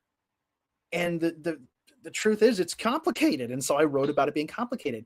So the Kimura thing was absolutely part of that, because I hadn't seen that anywhere else, like locked in. It's something that I've seen discussed elsewhere. It's stuff that I'd seen that I talked about with people with, and I'd researched, but I hadn't ever seen it, kind of in book form, something that people can go get and use as a source for things. And so that was one thing I knew I had to put in there. And I find that absolutely fascinating. But yeah. Kimura and Mabuchi. Yeah. I bring it up because I feel like, you look at particularly the heavy hitters from the Showa era, and it feels like basically all of them have gotten books in some form or another celebrating them. Eiichi Tsuburaya has had several. Honda has had several. I'm talking like in English. Yes. Akira Fukabe is finally getting one because the guy, I can't remember his name off the top of my head, but the guy who runs akirafukube.org, who's basically been, Hominick, who's basically been doing the website and then finally got someone, I think someone finally says like, dude, why don't you just make it a book? And he's like, you know what? I will. So he's putting that together. So that's going to be a big deal. You know, at this point, the only one of like the big heavy hitters that we need is Tanaka. I'm surprised there isn't a Tanaka book, but maybe people think he's less interesting because he's a producer. I don't know. Which is nonsense because he had an amazing career in life. For sure. But the screenwriters, that's why you and I did that panel, because the screenwriters don't get enough love. And I feel like we did that panel kind of at the point where people in the fandom started talking more about the screenwriters. And it was largely because of Khaled. Khaled was the only guy who was really talking about them all that much. Yeah. And that was when people started to, like I said, started to talk about them more and take more notice. And so I feel like we were kind of on the cusp of that. And that's something that I personally am interested in exploring more, because we have all of this stuff about everybody else who worked on these movies, but the screenwriters are not getting the love that they deserve, because even like the suit actors get a ton of attention, and rightfully so. I have gone on the record on this podcast and elsewhere saying suit acting is real acting. It counts as such, then suit actors need more love. I also think screenwriters need more love. The thing I've concluded about filmmaking, and this is a little wounding for me as a writer, filmmaking to me is a very director-driven medium. Now, there are directors who write, there are, the Quentin Tarantinos and the Sylvester Stallones of the world, and though when you have an example of that, it really has a unified vision, but it's still a very director-powered industry. But when you look into what the screenwriters did for this, Sekizawa is just as responsible for not only for making Godzilla who he is, but for making Kaiju Eiga what it is. True. I mean, the man who wrote Mothra and completely changed the game. It's just, so that's why I had to bring it up, because now we had this paradigm shift. So now it's just like, I don't know what to do with that. So you're telling me that he wrote under the pen name, and then when he got disenchanted, he just put my real name on it. No one will know. There's definitely more research to do as to why certain decisions were made on that front, which is why I don't really get into the why in the book on like that was done, because I don't completely have the full picture yet. But that's the order of operations. It's just now it's a matter of confirming some of the whys. And I'm sure that there are many people, like there are people out there who probably know the whys on that better than I do. And I'd love to talk to those people. I would love to talk to those people too. But now I want to talk about, this really isn't, it really shouldn't be a minutia thing, but this is one of the coolest parts of this book. Yeah. And I feel like it might have been done as a little bit of a workaround, because one of the things that has plagued a lot of English language, shall we say, academic Godzilla books, is Toho has very strict policies on the use of images. This is why the David Khaled's book famously goes out of its way to not have, even on the cover, a picture. Like, if you just looked at the cover, at the cover image, you would not know it was a Godzilla book, because it's basically just a cityscape. You have to see the title text to know, oh, it's supposed to be a Godzilla book. First off, this cover gets away with it, and I don't know how. Let's talk about the cover here for a second. You mentioned this a little bit to me in private, but I want to know, because you were surprised that Fonthill got away with this. I was a little surprised. I was very, as you might imagine, for the reasons you just mentioned, very worried about the pictures. So when the book was brought to me as a thing, they said, well, we want to do an image plate in the middle. of images. And my first thought was, nope, no, we're not doing that. But the more I thought about it, the more I thought, okay, I know that there are workarounds for this that make it possible. The cover, I had nothing to do with the cover. The only thing I did with the cover was approve it. And weirdly enough, after the approval came in, you might recall, this is a little esoteric, but you might recall that when I revealed the cover at G-Fest last year, the color was a little different. It was a little bit more yellow. And then ultimately it got, I think, maybe a little oranger, and then it got like super orange. And now it's like Nomura is on fire in Godzilla 2000 orange. Yeah, this looks like Godzilla's taking a stroll at sunset or something. It kind of does. It kind of does. I love how both almost apocalyptic yet peaceful it seems, which is both of the dichotomy of Godzilla. It's inviting, but also a little apocalyptic and scary. And they captured it. I think that this book looks so good. I had nothing to do with this. That's why I'm going to gush, because I didn't have a thing to do with how good this looks. They made it look like $1 million, but how exactly Godzilla ended up on the cover, I couldn't tell you exactly how, but it was sent to me, and it was vague enough. Like, there's a silhouette there. It's clearly him, but it's not anything. It's not like a specific Godzilla. It looks like Junior to me, almost. It looks a little Junior-y. You know, maybe it's the rounded nose and the posture, but it's recognizable as Godzilla. It's vague enough, especially in the spine area, that I figured it was, I think it's okay.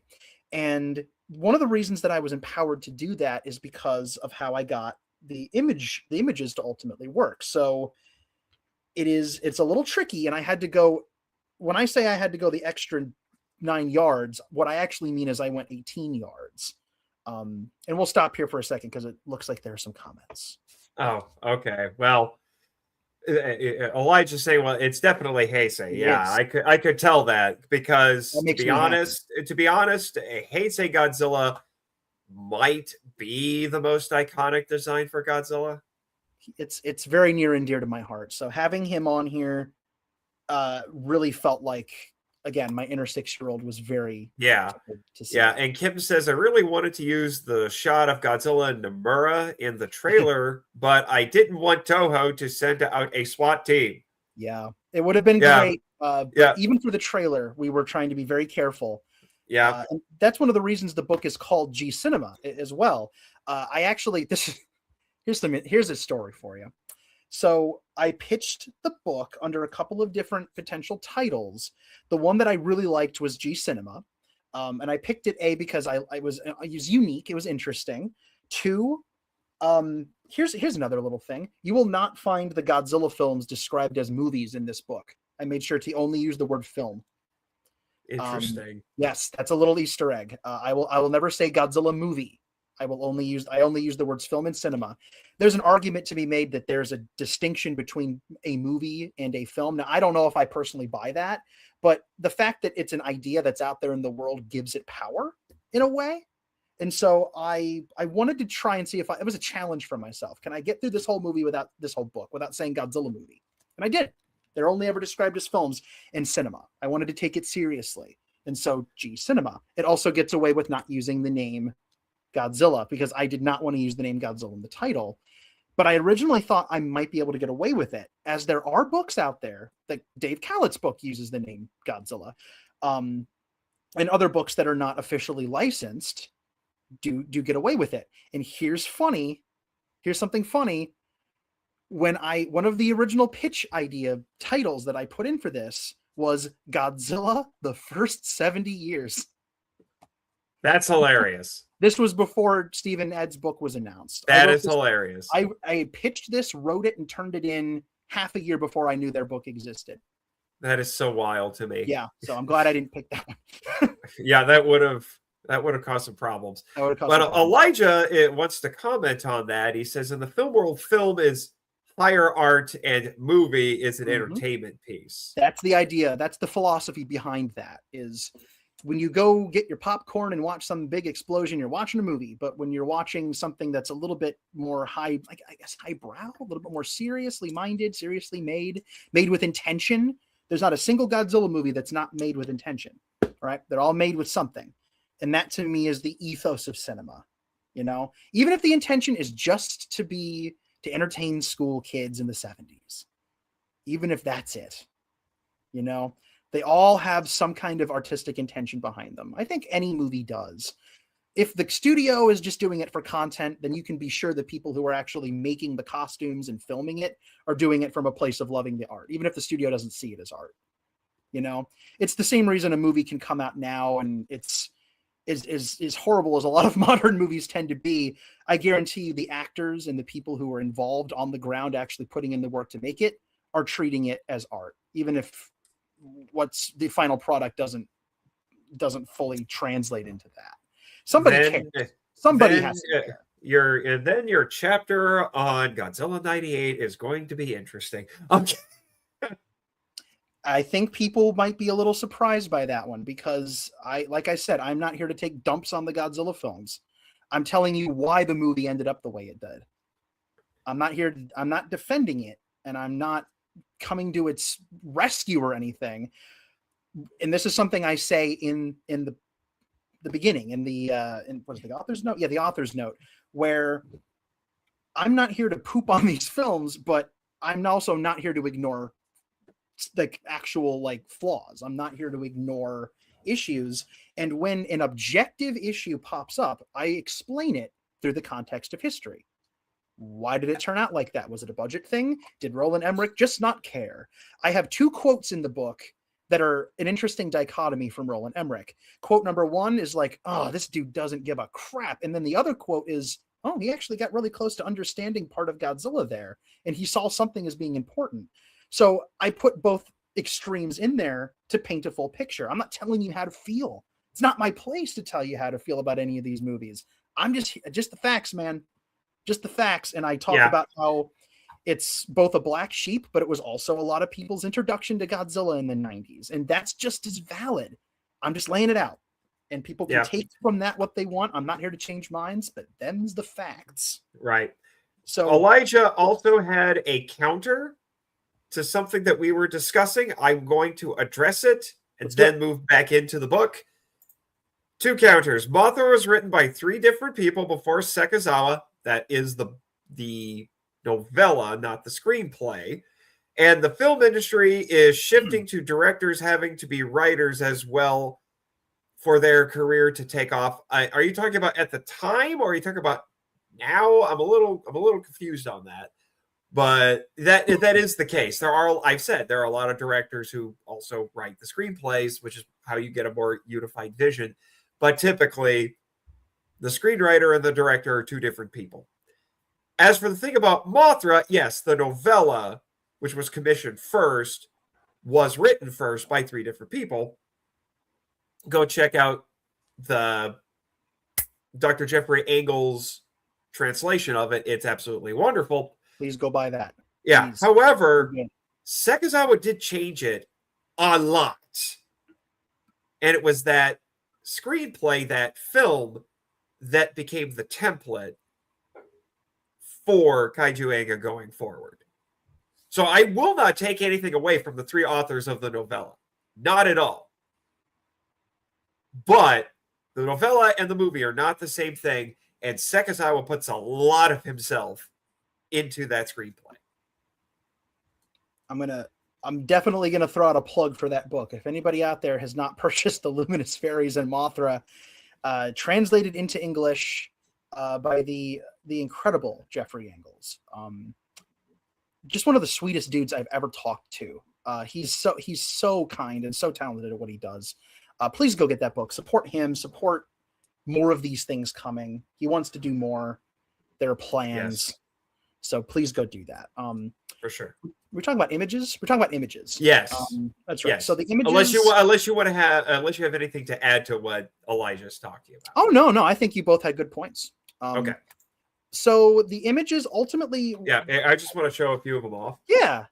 So this is it's kind of in the center of the book, Mm-hmm. And I really want to know how you pulled this off, because like I said, this is one of the problems that typically plagues books. That's why Ed and Steve's new book was such a big deal. Yes. I haven't read all of it yet, but the bits of it that I have read, I'm like, okay, the information's solid. It's not necessarily anything new. It's good, but it's not necessarily new. The big appeal of it is there are images published in that book that have never been seen before. The images are outstanding. They're Yeah. oh my gosh, because they had direct access to the Toho archive. Right.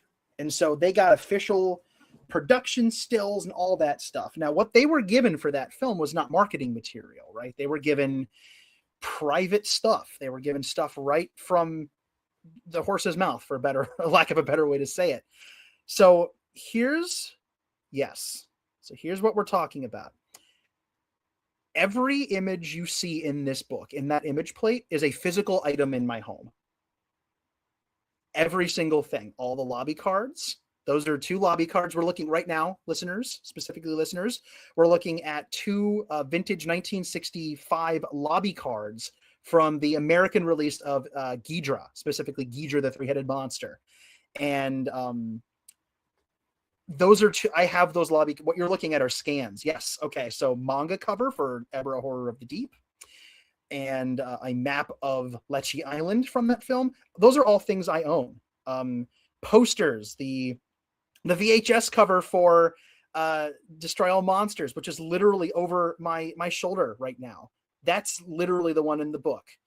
Laser discs, the Godzilla vs. Megalon comic that was handed out by Cinema Shares, vintage theater advertisements, DVD covers, the cover for the Marvel comics. Signed DVD by covers. Yes, Tomoko Ai and Katsuhiko Sasaki signed that for me in 2014 or 2015, I believe. So it's just like all of those things are physical things that I own. I did not pull a single image off of Google. I did not pull a single image from like Getty Images or an archive or anything like that.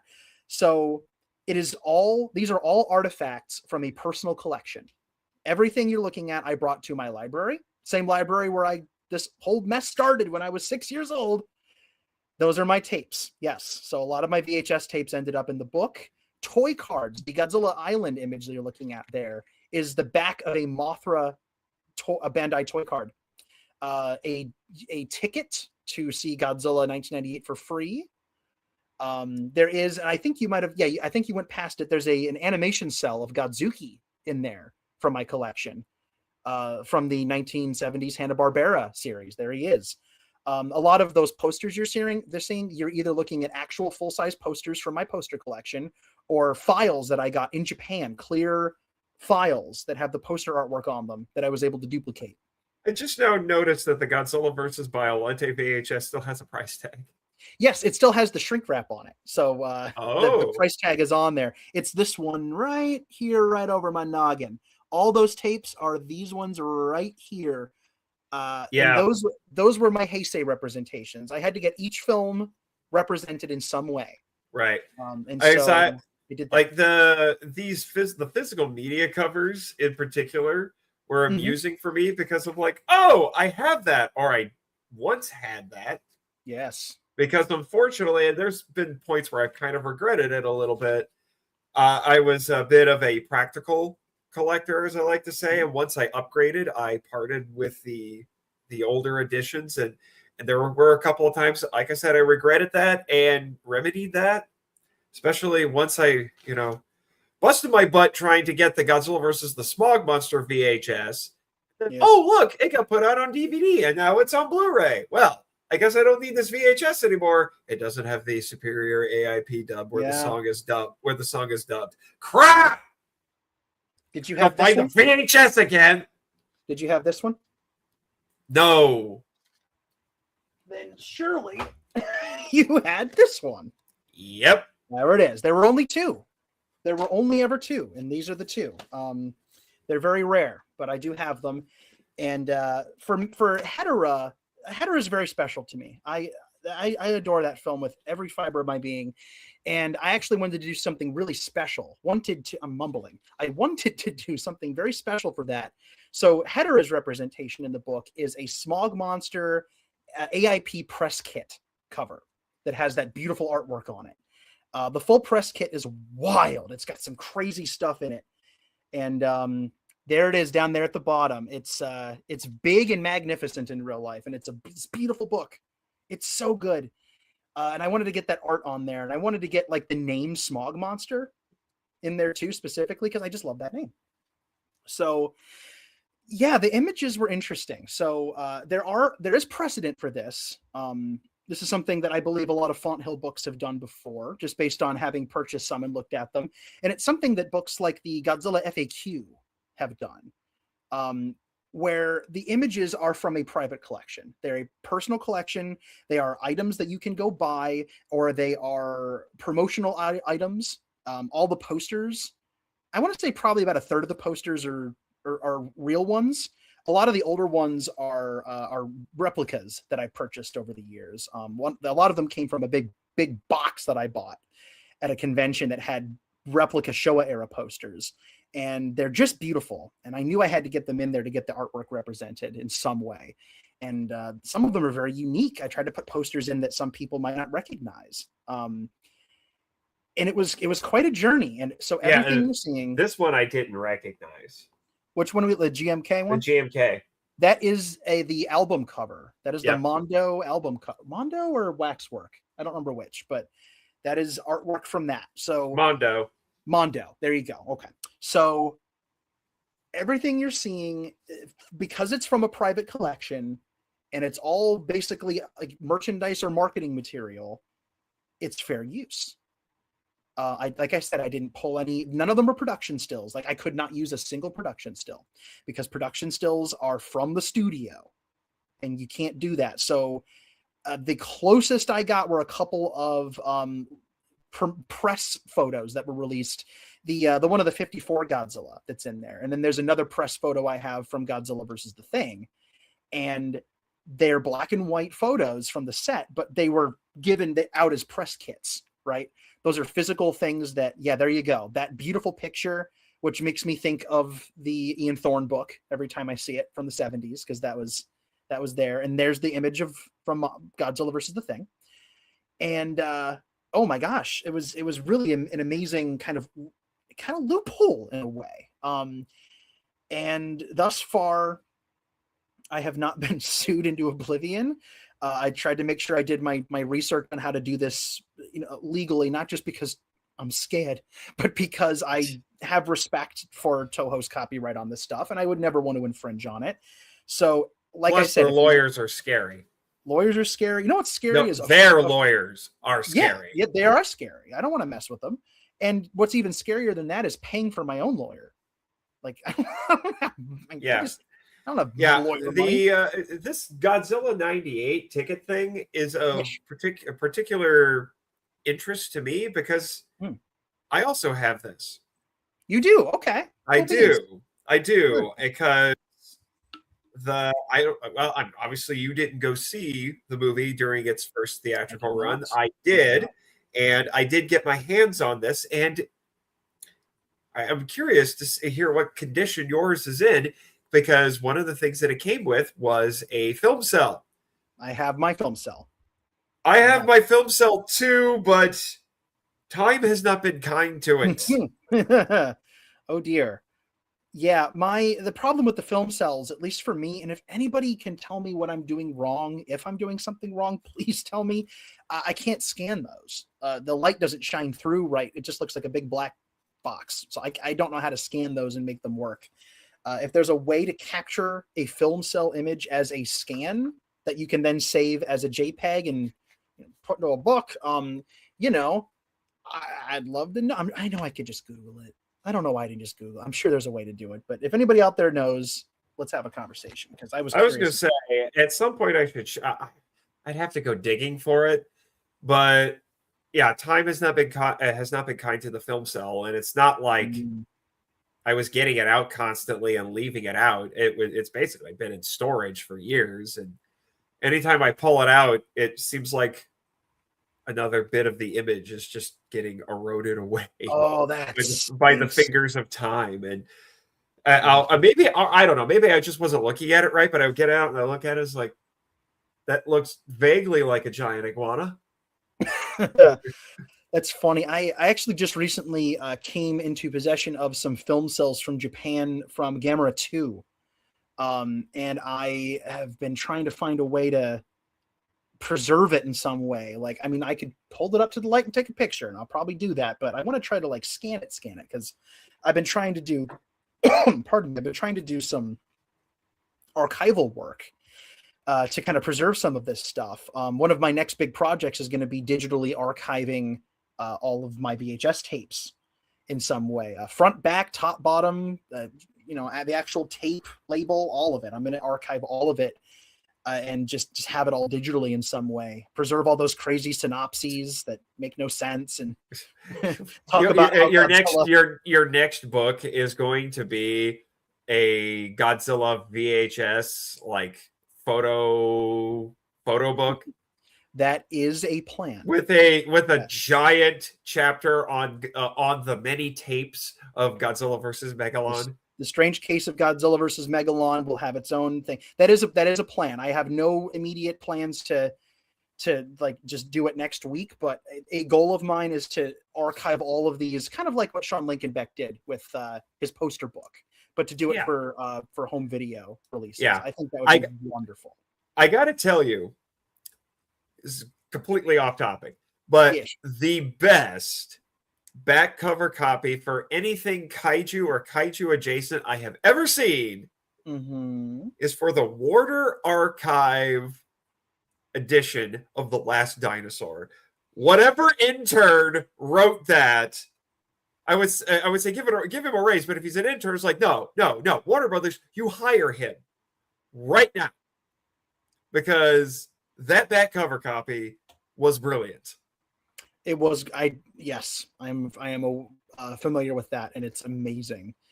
I actually don't know where that originates. It might not originate at Warner Archive. It might have been older, but well, whoever wrote that, genius.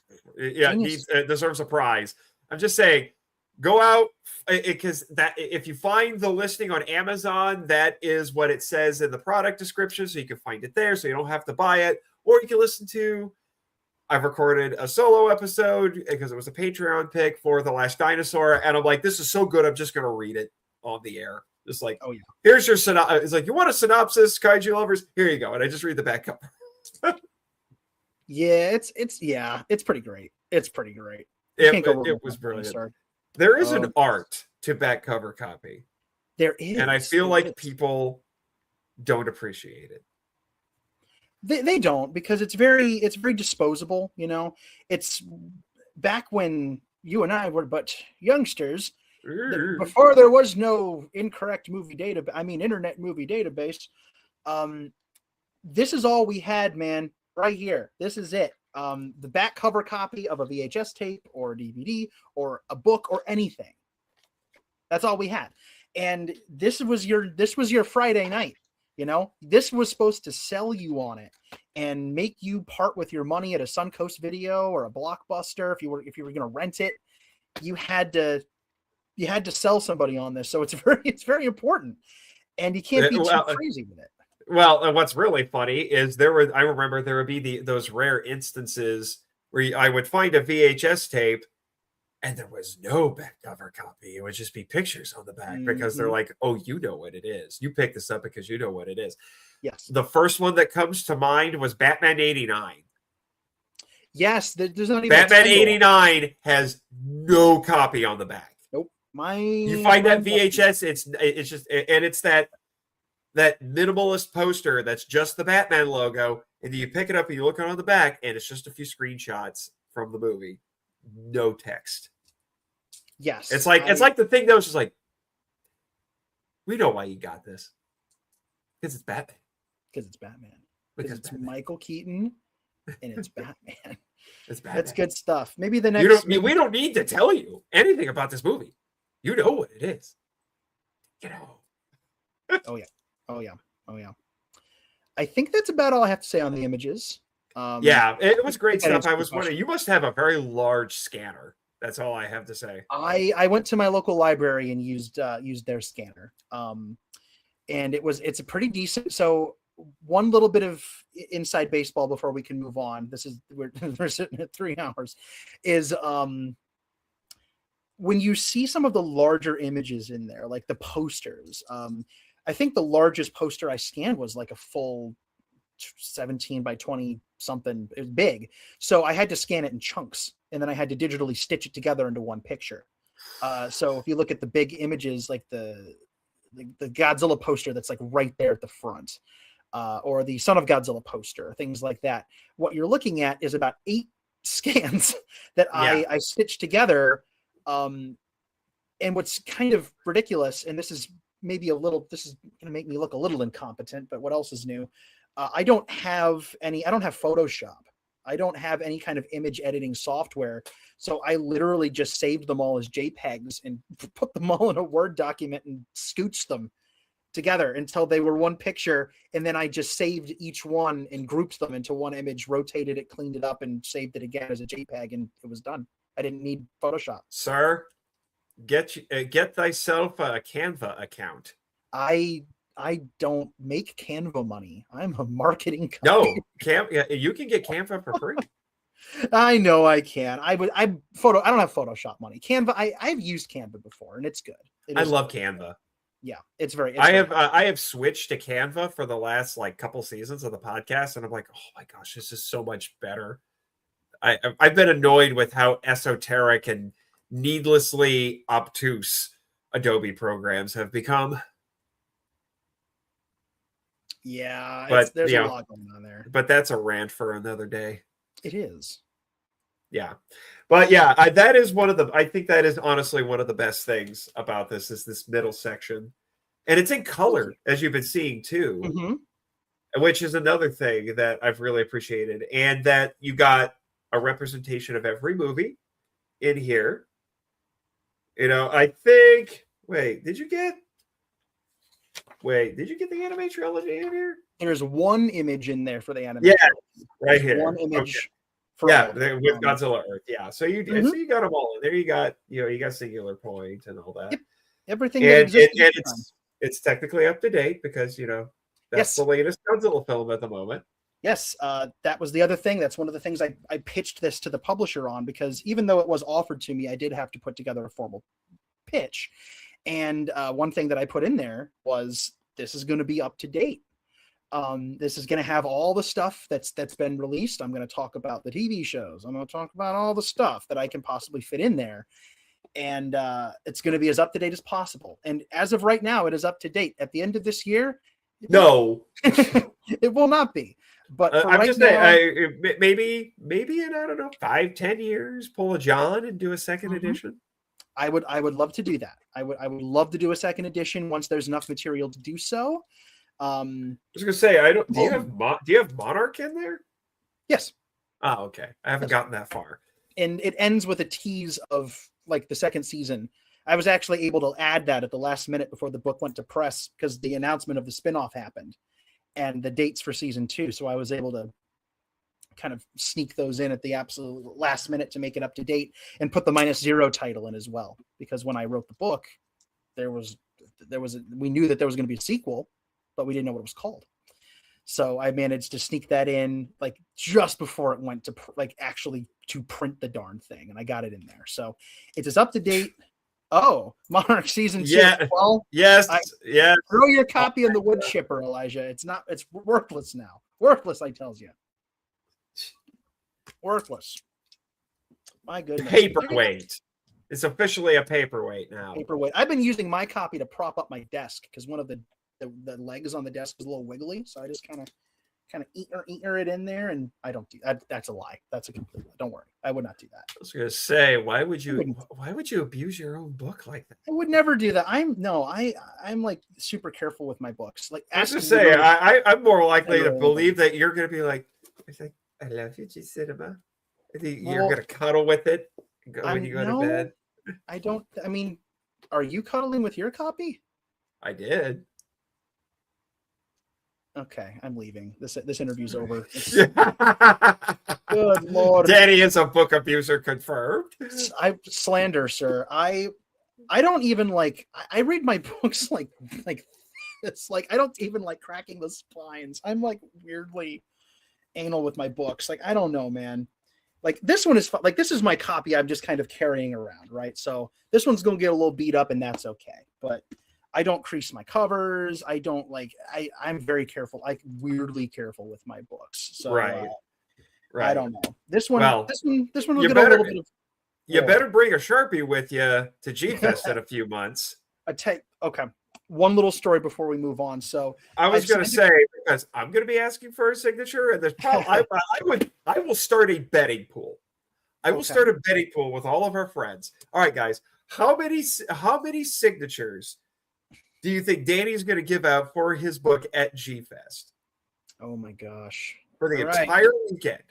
I will start that betting pool. Send your answers to jimmysucks@gmail.com.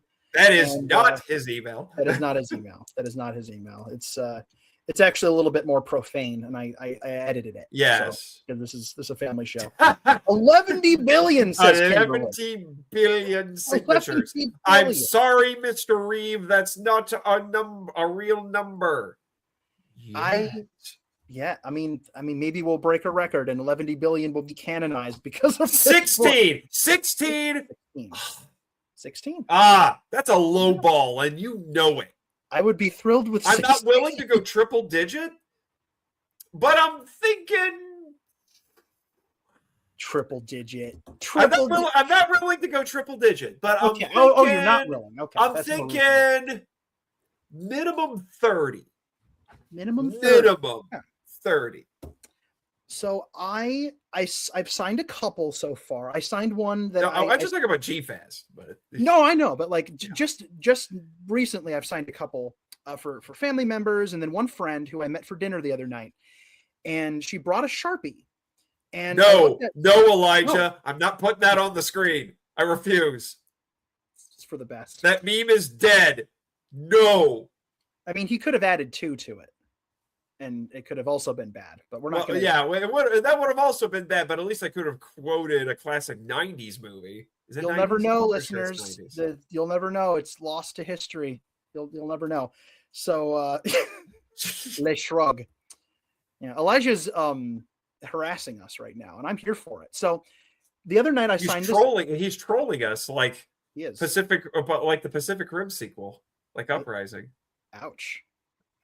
So, I signed Elijah, that boy. Mama Kim has swooped in. I was going to say Mama Kim just came out. She did. All right, quickly. I signed this book, and my friend brought a Sharpie, and I looked at this, and the first thing I thought was, oh no, this is not, I can't write in the book with this. It's going to bleed right through the paper. So I took the Sharpie and I put the teeniest little dot in the corner, just the teeniest little baby dot in the corner. And sure enough, it bled right through. And I had a pen, so I was able to sign it without incident, but I'm really glad I didn't sign it with a Sharpie, or would have ruined it. Like it would have bled. It would have been terrible. So I will not be signing these with Sharpies. I will have to bring a nice pen. I was going to say, bring a high quality pen. Nice pen. I have a couple of very nice pens. I'm going to bring a pen. He's bringing you a fine point Sharpie. Ooh. Okay. The last time somebody signed something for me with a fine point Sharpie, it was a movie poster at G-Fest, and it ripped the poster. So I'm a little. We'll see. It's fine. So the fact that like people have messaged me and said, I'm going to bring my copy for you to sign. I'm going to bring my copy for you. I've gotten so many of those that it's dizzying and wonderful. And it hasn't fully sunk in yet. You know, like people are messaging me and saying, well, okay, they're saying a few things. One, I bought your book. That's already, wow, thank you. And they're saying, I'm going to see you in a few months at this convention. Could you please sign it for me? And I'm like, what is my life? What's happening? Really, I have no words for how profoundly that touches my heart. Like the fact that somebody would want me to sign anything, much less a thing that I wrote that they bought. you know. And again, I didn't. It's not prompted. I didn't get online and say, "Bring me your book and I'll sign it," because it's like I didn't do that. I'm just saying, here's the book. It exists, and if you want it, there it is. And people are saying, "Hey, I bought it. Can you sign it?" And that's huge. I've got 2 words for you, Danny. Book tour. Book tour. I don't think I'm gonna get far on a book tour about Godzilla movies, but I do. You would be surprised. I would still call up, a few libraries, bookstores, or whatever. Oh, well, that I've done. Want me to do some, book signings for you? That I have done. I actually, as of right now, I'm booked to do worst. Just do it. It's fine. I earned it. There you go. Okay. There. Nice. You get them both.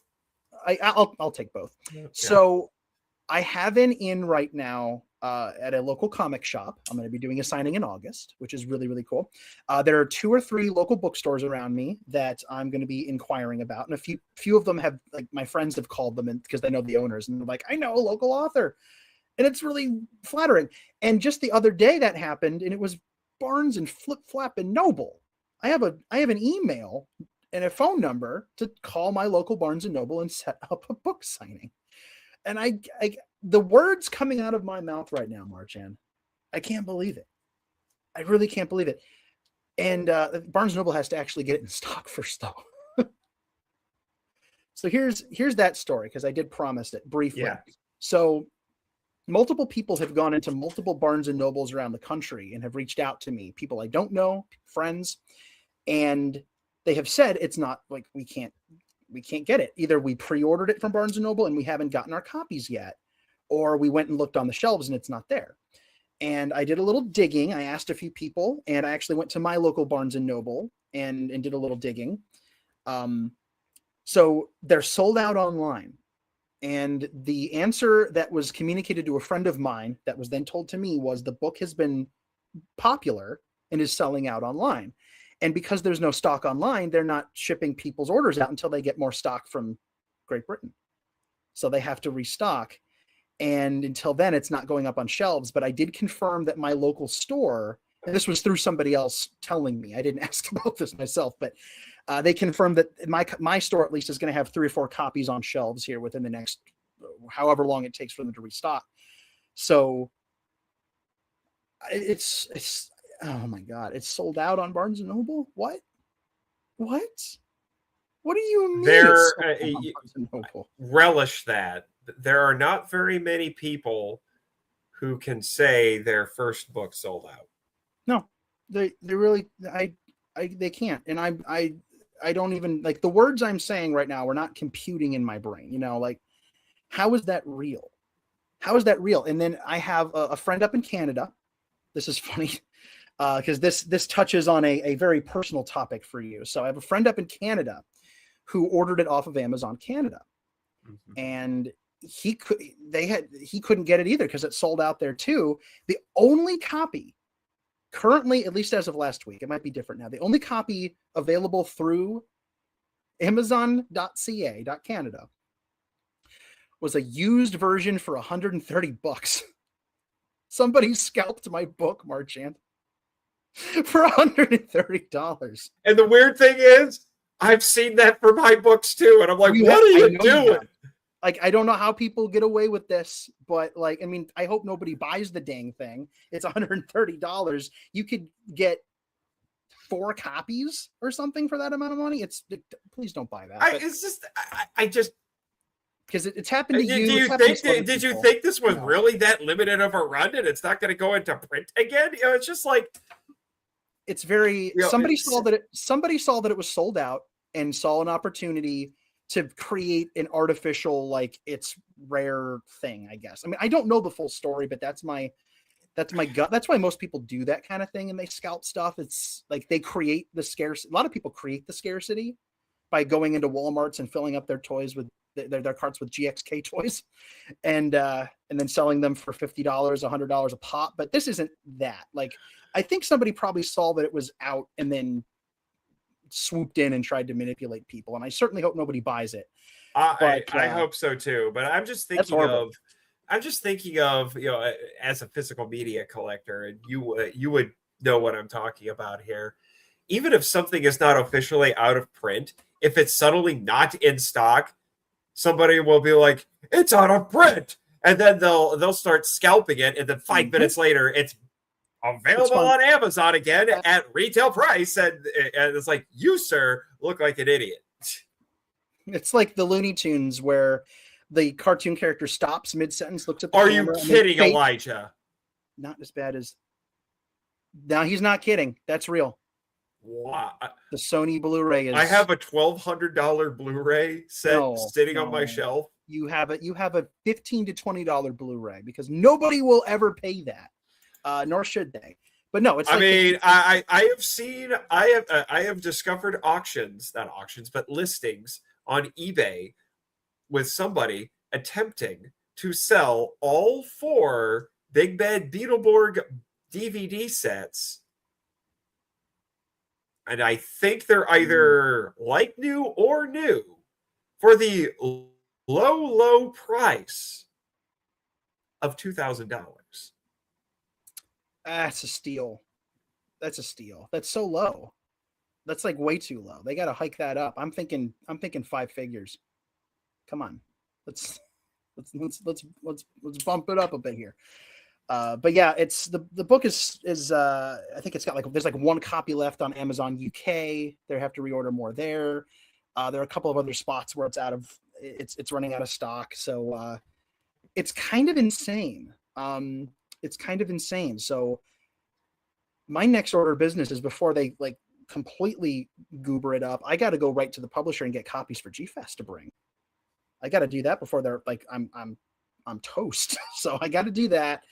But the fact that there are a couple of places where it's getting scarce right now. It's only been a week, it's been a week and a pinch. It's been about 10 days. And, after all those pre-orders getting fulfilled, I don't know. There's a part of me that wants to think there's a very simple, not that cool explanation for this, right? There has to be something on, has to be some reason. Maybe 6 copies were ever printed ever. Oh, I was gonna say, that being that the publisher underestimated how many copies they would need. I have no confirmation of that. I guess that's possible. Oh my God. I guess that's possible. I don't know. All I know is that Barnes & Noble's waiting on more, and they're going to have it on shelves when it comes out. And then people who pre-ordered it are going to get theirs when they ship. And it's makes me glad I pre-ordered this when I did. Yeah. Yeah. it's still, it's not going away on Amazon America right now. I think that's probably the best place to get it. If you want to get it quick and you want to get it, it's, maybe $2 or $3. I got it the day of. Yes. Usually if I pre-order, I don't always get it on release day. It may come a day or two after release day. This came on release day. That's cool. I had a lot of people on release day send me messages saying, I got it. Here it is. I'm the collage image. I put up a collage image. You're in it. You saw it. End of last week or over the weekend. I don't remember when it was, but it was 9 or 10 pictures. I probably got double that now. And I'm going to make a new collage that's every time I get more pictures, I'm going to add it and I'm going to keep posting it so that I can keep thanking people. Every person who has reached out to me, in a public way, they tweeted at me, or it's a Facebook post or something. I've shared every single one. If you get it and you take a picture, or even if you don't, it doesn't matter. If you got it and you I will absolutely share it. 100%. I will share it and I will thank you because you deserve it. It's been really amazing, and I can't quite fully. It hasn't fully sunk in yet. It's been pretty amazing though. I'm rambling. What other questions you got? Are we? We basically covered everything that I had in my little document. I was going to ask if I had anything else to add, but I just want to reiterate to you, Danny. In all seriousness, I've known you for 8 years. We bonded because we're both writers. And we love all this stuff,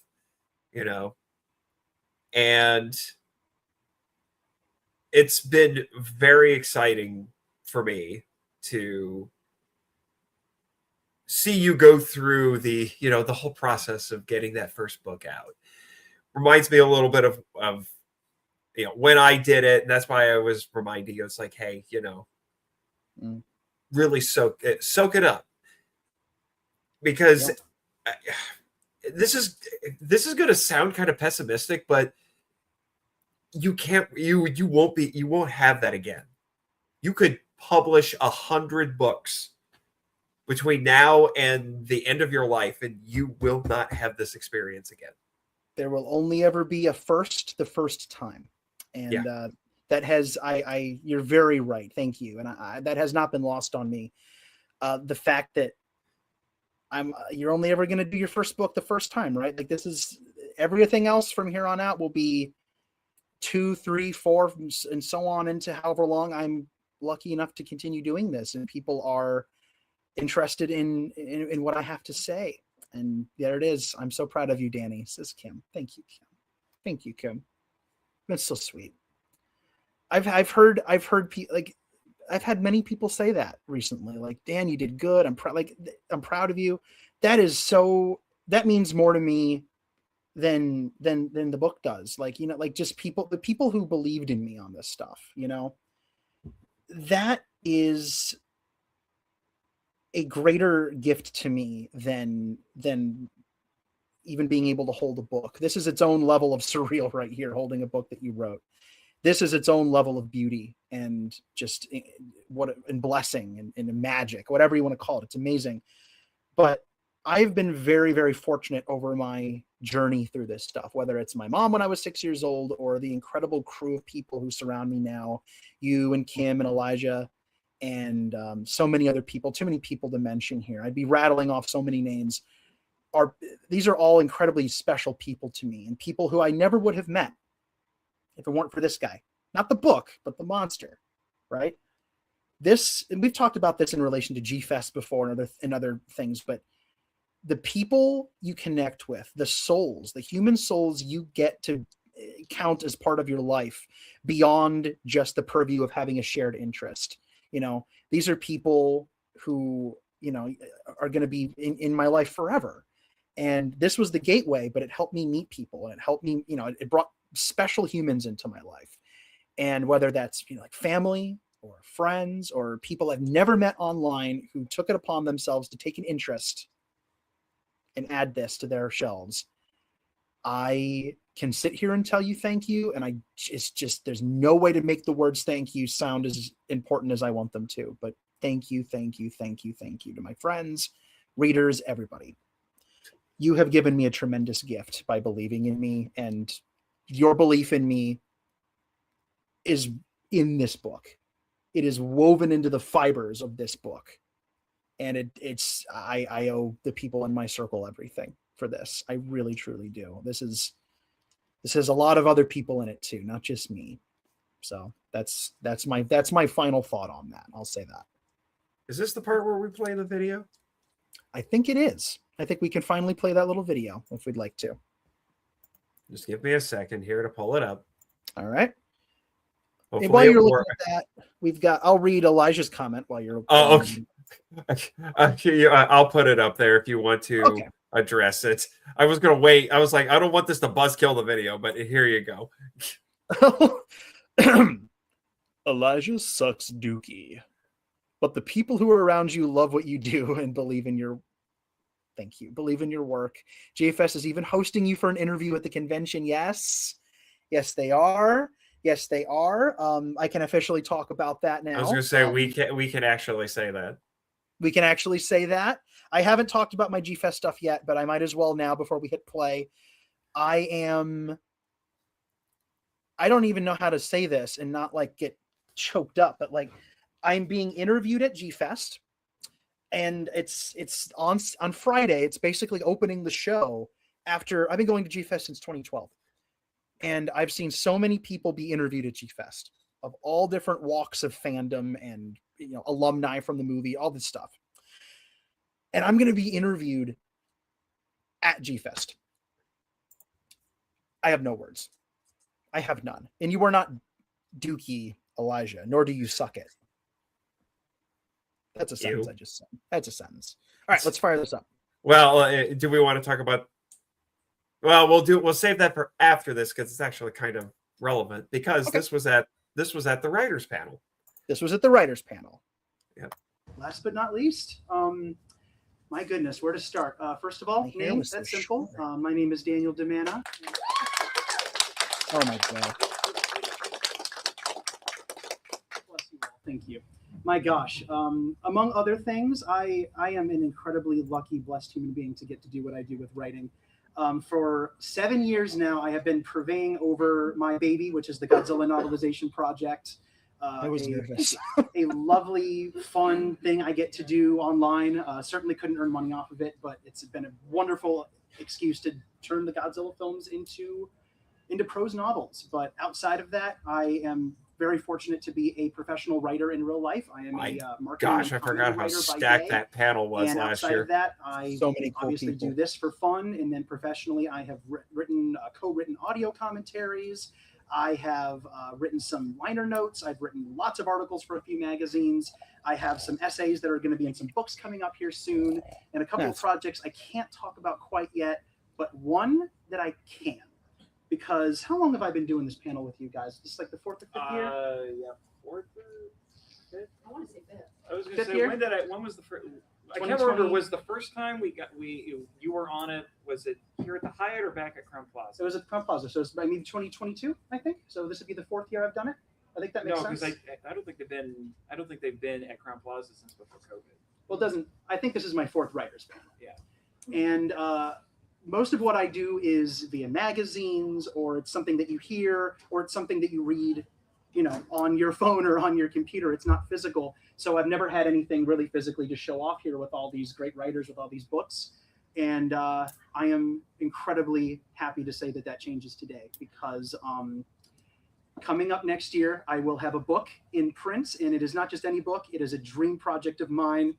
It is a history book on the history and the thematic depth and meaning of the Godzilla franchise, coming out from Font Hill Media.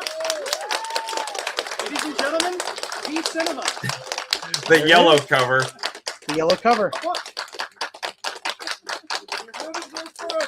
This is about where I peed my pants. I don't know if you can tell, but my face changes. I'm kidding. I know. Obviously. There you go. So this will be it'll be coming out in February from Font Hill Media in the UK. And that means that if you have questions about published Godzilla stuff, I can now answer it. So yeah. Say I have questions. Yes, I'm sure you do. But obviously I don't have a real book to show off. I was hoping it might be ready, or I might have a version in time, but it'll be available where all good books are sold, Barnes & Noble, all of the above, in February of next year. And I do have maybe a little later. If anybody wants a reminder. A little later. Yeah, absolutely. Yeah. I'm going to set them up here, and you guys can. Wow. Oh, yeah. You can get an autograph if you want one. This is such a legit looking cover. I love it. Thank you. Here you go. Yeah. Couple down there. Sorry, I kind of took over there, but there we go. As you should, though. This is huge. This is very big. This is very, very cool. cool. It was something like you and I had talked about doing, but then you went and did it. Sweet. Yes, I did. Amazing. Gosh darn it. This was kaiju sized. Yes. Representation for breach of contract. You can contact Raymond Martin. Yeah, oh, David. Thank you, Only a sir. few people in this room get that. David. Yeah, Wow. It's a deep cut. a little bit. But yeah, that's it. That was it. Was it. I can go home now. That was my announcement. No notes. All right. Oh my gosh, Elijah, my man. I've seen that a handful of times, and the fact that he sat and filmed that for me was really, really amazing. I do actually have a full video of the panel. I need to upload it. So Please do. That's gonna be on there again. Mm-hmm. And then this year they're gonna film all of them, which is pretty cool. Yes. So we'll have more to talk about G-Fest another time, because there's a lot of G-Fest stuff to talk about. But yeah, there is a lot of G-Fest stuff to talk about. A couple more comments, and then I think we'll finally wrap up. This has actually gone on a tiny bit longer than I thought. Yeah, but we got one more comment here from Jane Meyer. Well done, Danny. And she's nice to me too. Yeah. She threw you a bone. You might want to duck. Those hurt. Really? And then Brendan from Autistic Lizard Productions poked in here really quick. My boys! Oh, we got Kim. We got some more Kim post-stream shenanigans, or are we all too sleepy and or sick? I might be able to do it for a little bit, but not terribly long. One of the things that I have discovered is, as much as I love these headphones, if you sit around for a couple of hours with them squeezing your head, it does tend to, it's a problem. It becomes a problem. Just why I'm not wearing any.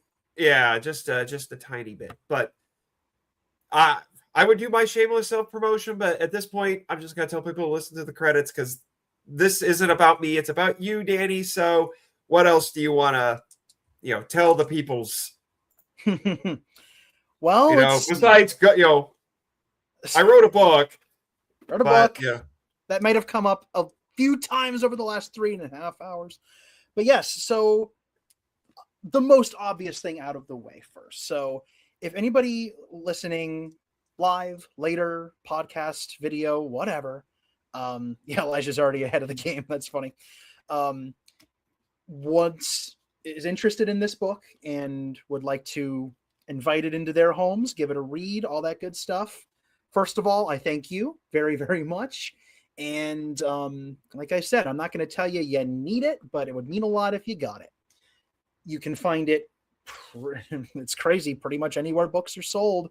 In theory, Barnes & Noble's a little laggy right now, but in theory, you should be able to order it offline pretty simply once they restock. And it's probably not going to be like every location, but physical copies will be going to physical locations. So you should be able to get it there too.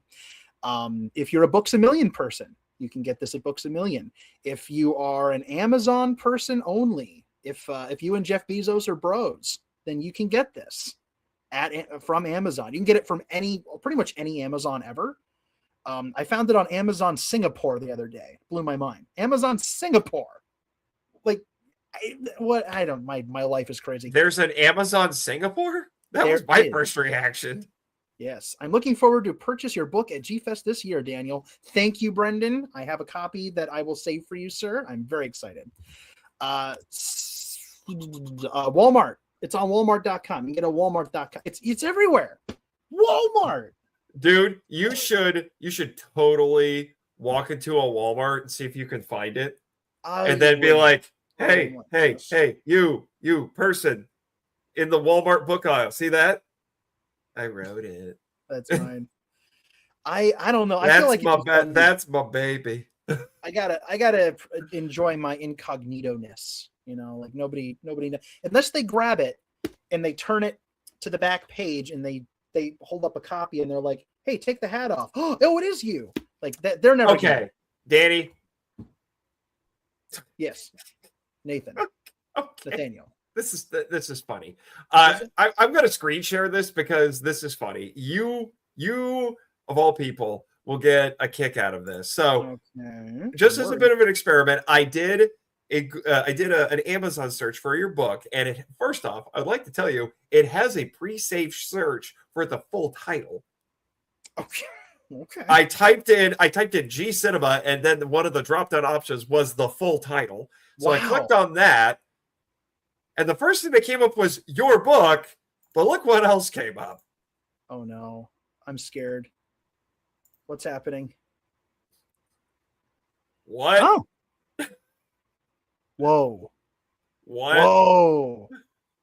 Okay, so I'm not even sure this is a legitimate release of this movie. No, it's not legitimate. So, okay, couple things. This just gave me chills, and I'm going to very briefly tell you why. So, for the listeners out there, what we're looking at is Amazon.com, and it's my book. It's the listing for my book, and then right underneath it is a bootleg copy of Atragon on DVD, which is really cool. But here's why it kind of gave me a moment here. So, I don't know if I've ever told you this story, Nathan. I mean, I will admit the cover is cool. But it's a cool cover. It's a cool cover, and it's not legitimate. So, oh my gosh, 15 years ago, when I graduated high school, my original idea for what I was going to do is I was going to be a teacher. I was going to try to be a history teacher, and because that's like, that'll pay the bills, right? You know what I mean?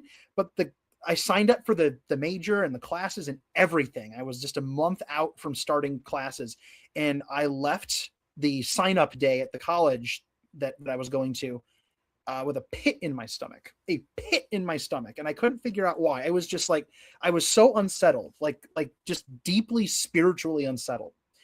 And I put in Atragon to like I don't know why, but I picked Atragon. I put it in, and I was watching it and relaxing, and I was just watching it. I watched it a million times, and I just stared at it like unblinking. And it was like I was watching it for the first time, and I had a moment of revelation watching this film. And I turned, because my mom knew something was up, and she turned to me and she said, what's wrong? You're not looking so good. I'm watching this movie. I turned to her and I look at her and I say, I don't want to be a history teacher. I want to be an artist. I want to create things. Wow. Whatever it happened, art, writing, whatever. I'm looking at this very creative movie with all this hand-built art, this tactile, beautiful art with the physical props, and it's Atragon, it's tokusatsu. And something about it just made me realize that I'd made a horrible mistake. And I turned to my mother and I said, I want to make things until the day I die. And she said, okay, we'll go back tomorrow and switch your major. And we did. And I pursued art and creativity. And now here I am. And there it is underneath my book. What? Too bad. That's crazy. Too bad it's a bootleg copy, but still. Well, I mean, it's fine. I'm gonna take the metaphor, the symbolism. Yeah, we'll take the metaphor. Although hilariously, the next thing on the list is this. What are we looking at here? Oh, Ningen Fushin adventurers who don't believe in humanity will save the world. I'm sure that sounds epic. The complete season Blu-ray. What? I don't know what that is. Forgive my ignorance. I don't know what that is either. And then you come down here and you get Uzaki-chan wants to hang out, season 2. What? Okay. Turn this off. What's going on? I gotta get. It's like, wow, affirmation of what I'm doing. What the Henshin? What is going on? We gotta let these people go home. Let's see. Apparently, you can. I want to see what it's going on with the used copies over here. Let's see. New 34. New. But you got to pay for shipping, right? Ships from. Right. Wait. Okay. It looks like you can get it a bit discounted. Let's see. New. Someone's already selling a used copy. Wow. Someone is selling a used copy for more than an actual new copy. They got one chapter and they were like, "Where's Godzilla?" And they gave up, and they're selling it. That's why. Oh my gosh! What is this? Nonsense is what that is. $50. Used like new. Nonsense. Who are you? What is this? Who are you? Hey, Tabletto part. Well, who are you? What is wrong with you? I don't know. I think you should keep my book, is what I think you should do. Probably, but what? I don't know. Anyway. But yeah, there's already a few people selling used copies. That's crazy. That's pretty crazy. It's been what, a week? A week. It's been 9 days. 9 days. That don't make no sense to my brain. Okay, this is kind of epic. Look at the name of this seller. Bahamut Media. That's pretty cool. That's pretty epic. All right. Wow. What can I say here? Briefly. I wrote a book. You can get it at all of the places. Oxfordshire, England. Yep. Ooh. Yep. Well, it's written, published in English. In English. Oh my gosh. It's published in England. Fountain Hill's based out of there, so that makes sense. Okay. The book is out there. You know where to find it. I've told you where to find it. You can go find it. In addition to that, obviously the Godzilla Novelization Project is still very much a thing that is not going away. I haven't been able to touch it in a while because I've been up to my eyeballs in other projects. And I hate to say it, but paying projects too. I just bought a new car. I need to pay off a car. So, it's kind of helpful. But the Godzilla Novelization Project is, and forever will remain my baby. And I have big plans to do stuff with it this year. I do. I promise I do. If you want to follow along with my crazy Godzilla journey and look for updates on the book and future projects and the G&P and all that, the usual places, head over to the artist formerly known as Twitter and thanks me And check me out at Danzilla93_GNP. Elijah beat me to the punch on that. He knew what was going on. Also, Facebook is there. Probably before the end of the year, I will have an author website set up for myself. I'm overdue to do that. Yes. Very overdue. Yes. And probably an author-specific Facebook page and Twitter and all that good nonsense. I don't know. Probably Donnie recommended I get my Instagram working again. I don't want to do any. I don't like social media. I'm weirdly good at it, I think, but like I'm not a social media person. So adding another one is like pulling teeth for me. I don't even. Oh my gosh, I don't even. The ones I have right now for the podcast drive me nuts. I'm like, this is on the cusp of as much as I'm willing to manage, and yet here I have people who are like, "You should start some of the same ones for your author stuff too." And it's just like, do you really want to double how many social media accounts I have to manage? No, it's not worth it. That's why I've done all my promotion through the GNP. It's talking to the audience that's already there. I don't need anything else, but I am going to get an author website set up because I do really need to do that. So in addition to that, I mean, I'm all over the place. You're going to hear me on the Monster Island Film Vault here pretty soon and on a couple of upcoming episodes. You're going to hear me voice acting. You're going to hear me guest hosting. The next immediate thing on my list is G-Fest, which I will not get into here, but I'm going to be doing a lot of cool stuff, and I'll talk more about it later. The one thing that is relevant, and I'm going to do a little announcement, whether it'll be a video or just audio, I'm not sure yet. But we are allowed to announce this. But something that is relevant to everybody, regardless of which channel you are watching this on, if you come to G-Fest, as of this year, officially, Danny and I are the new full-time proprietors of the Kaiju Writers panel at G-Fest. It has now been officially and fully passed on to us by our dear friend Neil Reeve. So we will be running that again this year. That will be on Friday, and we are still going to do the seminar portion on Saturday. We're still working out some details about that. It will not be nearly as intensive because I think everybody would like that. Yes. Because Danny and I are in the top 3 busiest panelists of G-Fest this year. A lot of panels. And we less don't than last year, but yeah, and we don't want to die. We don't. Yeah, I don't think I would die of exhaustion. It would probably be excessive caffeine intake if that is possible for me. True. But G-Fest is going to be busy. It's going to be fun. The writers' workshop and the writers' panel is always a highlight. I'm looking very much forward to answering people's questions about the book because I now have some insights that will hopefully be able to help people and maybe answer their questions and inspire them to do stuff like this too, which is really cool. Lots going on there. Goodness. I have so many writing projects that I'm cooking up right now. I have so much going on. Not all of it is, I really can't talk about any of it, unfortunately, but I've got a lot of stuff going on. One thing that I can talk about is, and I mentioned it before, is I had the incredible pleasure of writing the narration screenplay for a documentary that is coming out here soon. A documentary that I also, oh my God, I've done so many things. I wrote it. I'm a creative consultant on it. I'm a historian. I'm a producer. A little number that Elijah Thomas is directing, and he and I cooked this up a while ago, called Keizo Murase, The Last Monster Maker, which is an absolutely I can't believe I'm able to do things like this. It's just amazing. It's such a gift. Keizo Murase, ever so briefly, is the guy who sculpted your childhood. He made so many monster suits, and fabricated all of the parts of monster suits, whole monster suits for everything from Varan all the way up to just. You did it, you crazy maniac! You did it. He did it. Coming to theaters, Brother Trucker. Theaters. Let me know. I will get it. I will get it played at my local art house theater. Please do. If we can make that work, there's still a lot in flux right now. But as of right now, it's a feature. By the way, it's a feature-length documentary.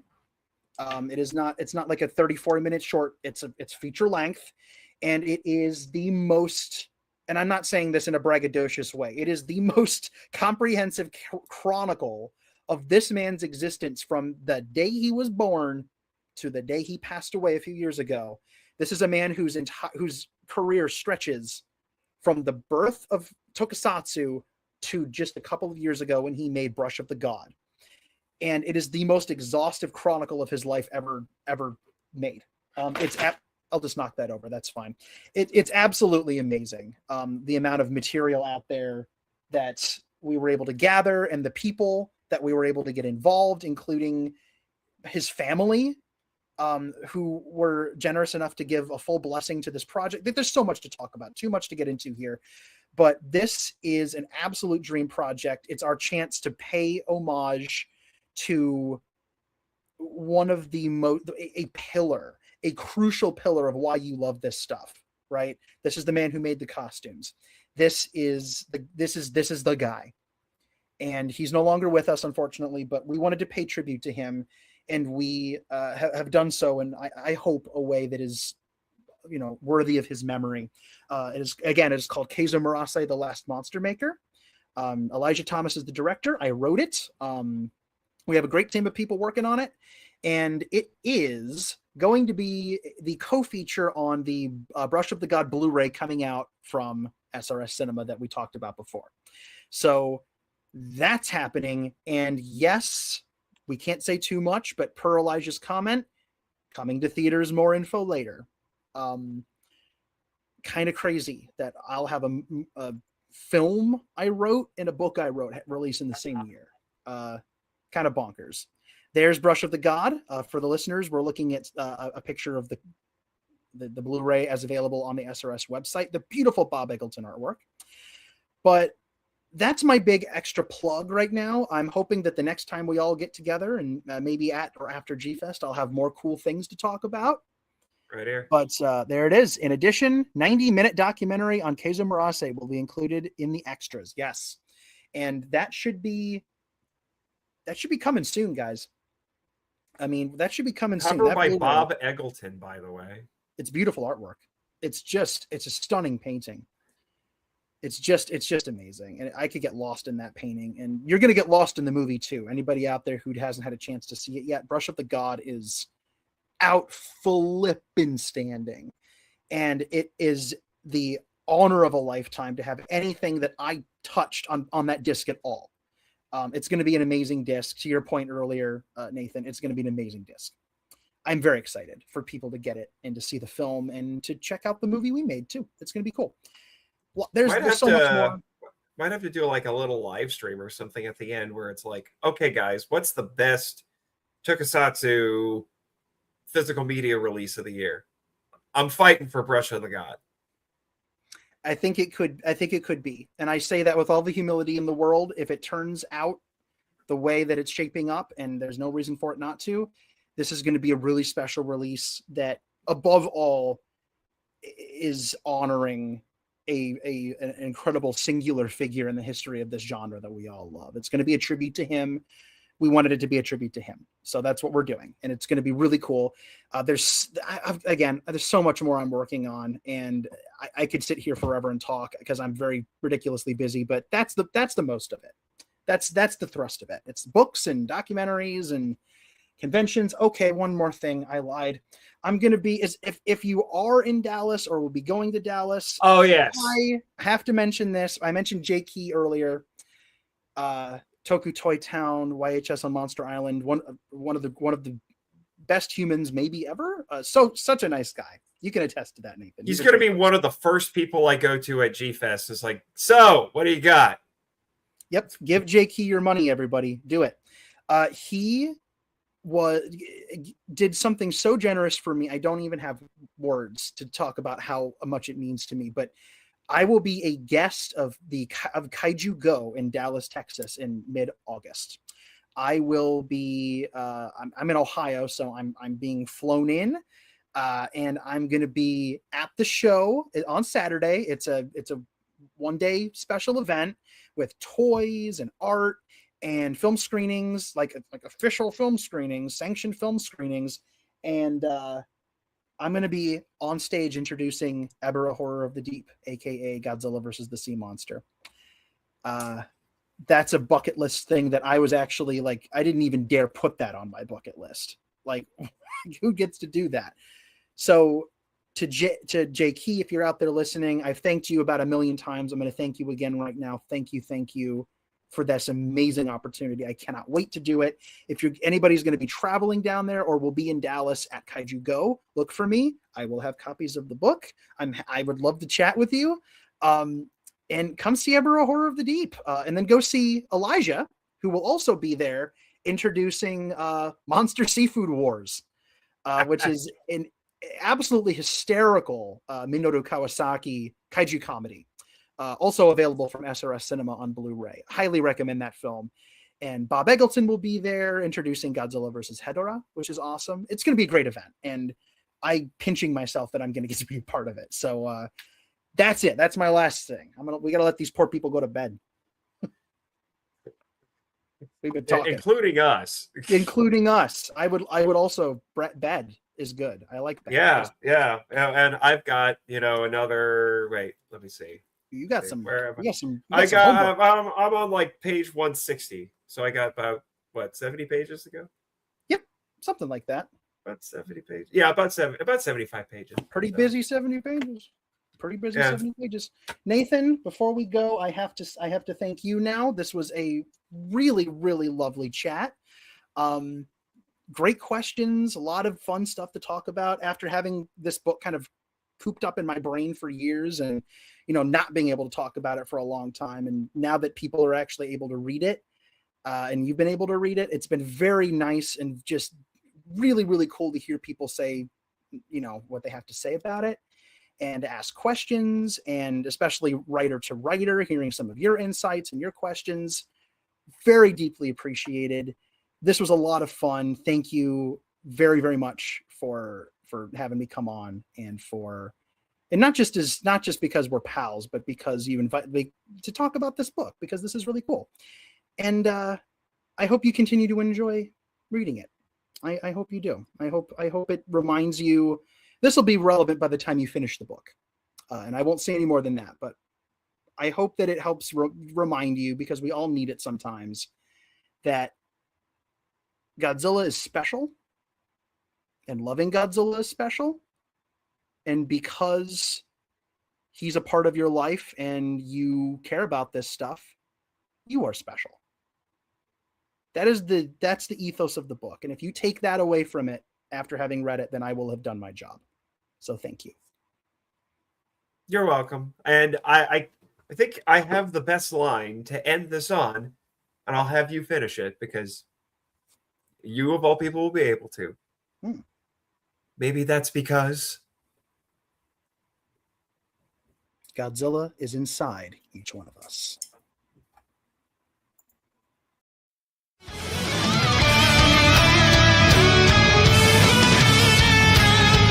Thank you for listening to the Monster Island Film Vault, a podcast produced and hosted by Nate Marchand. Our executive producer is Damon Noyes. If you want to be heard on the show, we'd love to hear from you. So, email us at monsterislandfilmvault@gmail.com or leave comments on YouTube or Spotify. Check the show notes and monsterislandfilmvault.com for Linktree links to all of our socials, including our Facebook group and Discord server, The Markalite Lounge. Be sure to follow Jimmy from NASA and our other colorful characters on X/Twitter. Our logo was created by Rebecca Hudgens. Follow her on X/Twitter and Instagram at super_R_illustrations. Sound effects sourced from freesound.org and created by JP Gant. Our theme song is Wanderer on the Offensive, live edited by B33J, Sarax, Juan Madrano, and Nonsensical Lexus, which is a remix of Counterattack and The Open Way by Koatani from Shadow of the Colossus. Our music includes Ultraman Rap, Artist Unknown, and Chant My Name, a cover by Second Archive of the song by Masaki Endo, with additional tracks from the 4Kids dub of Ultraman Tiga. All film and audio clips belong to their respective copyright holders, and no infringement is intended or implied. Visit our TeePublic store, the Monster Island Gift Shop, to purchase official MIFV merch. Please rate and review us on Apple Podcasts, Spotify, and or Podchaser to spread the word about the show. You can even support us by joining MIFV Max on Patreon. MIFV is a Moonlighting Ninjas media production and a proud member of Pod Nation and the Culture Box Network. Sayonara!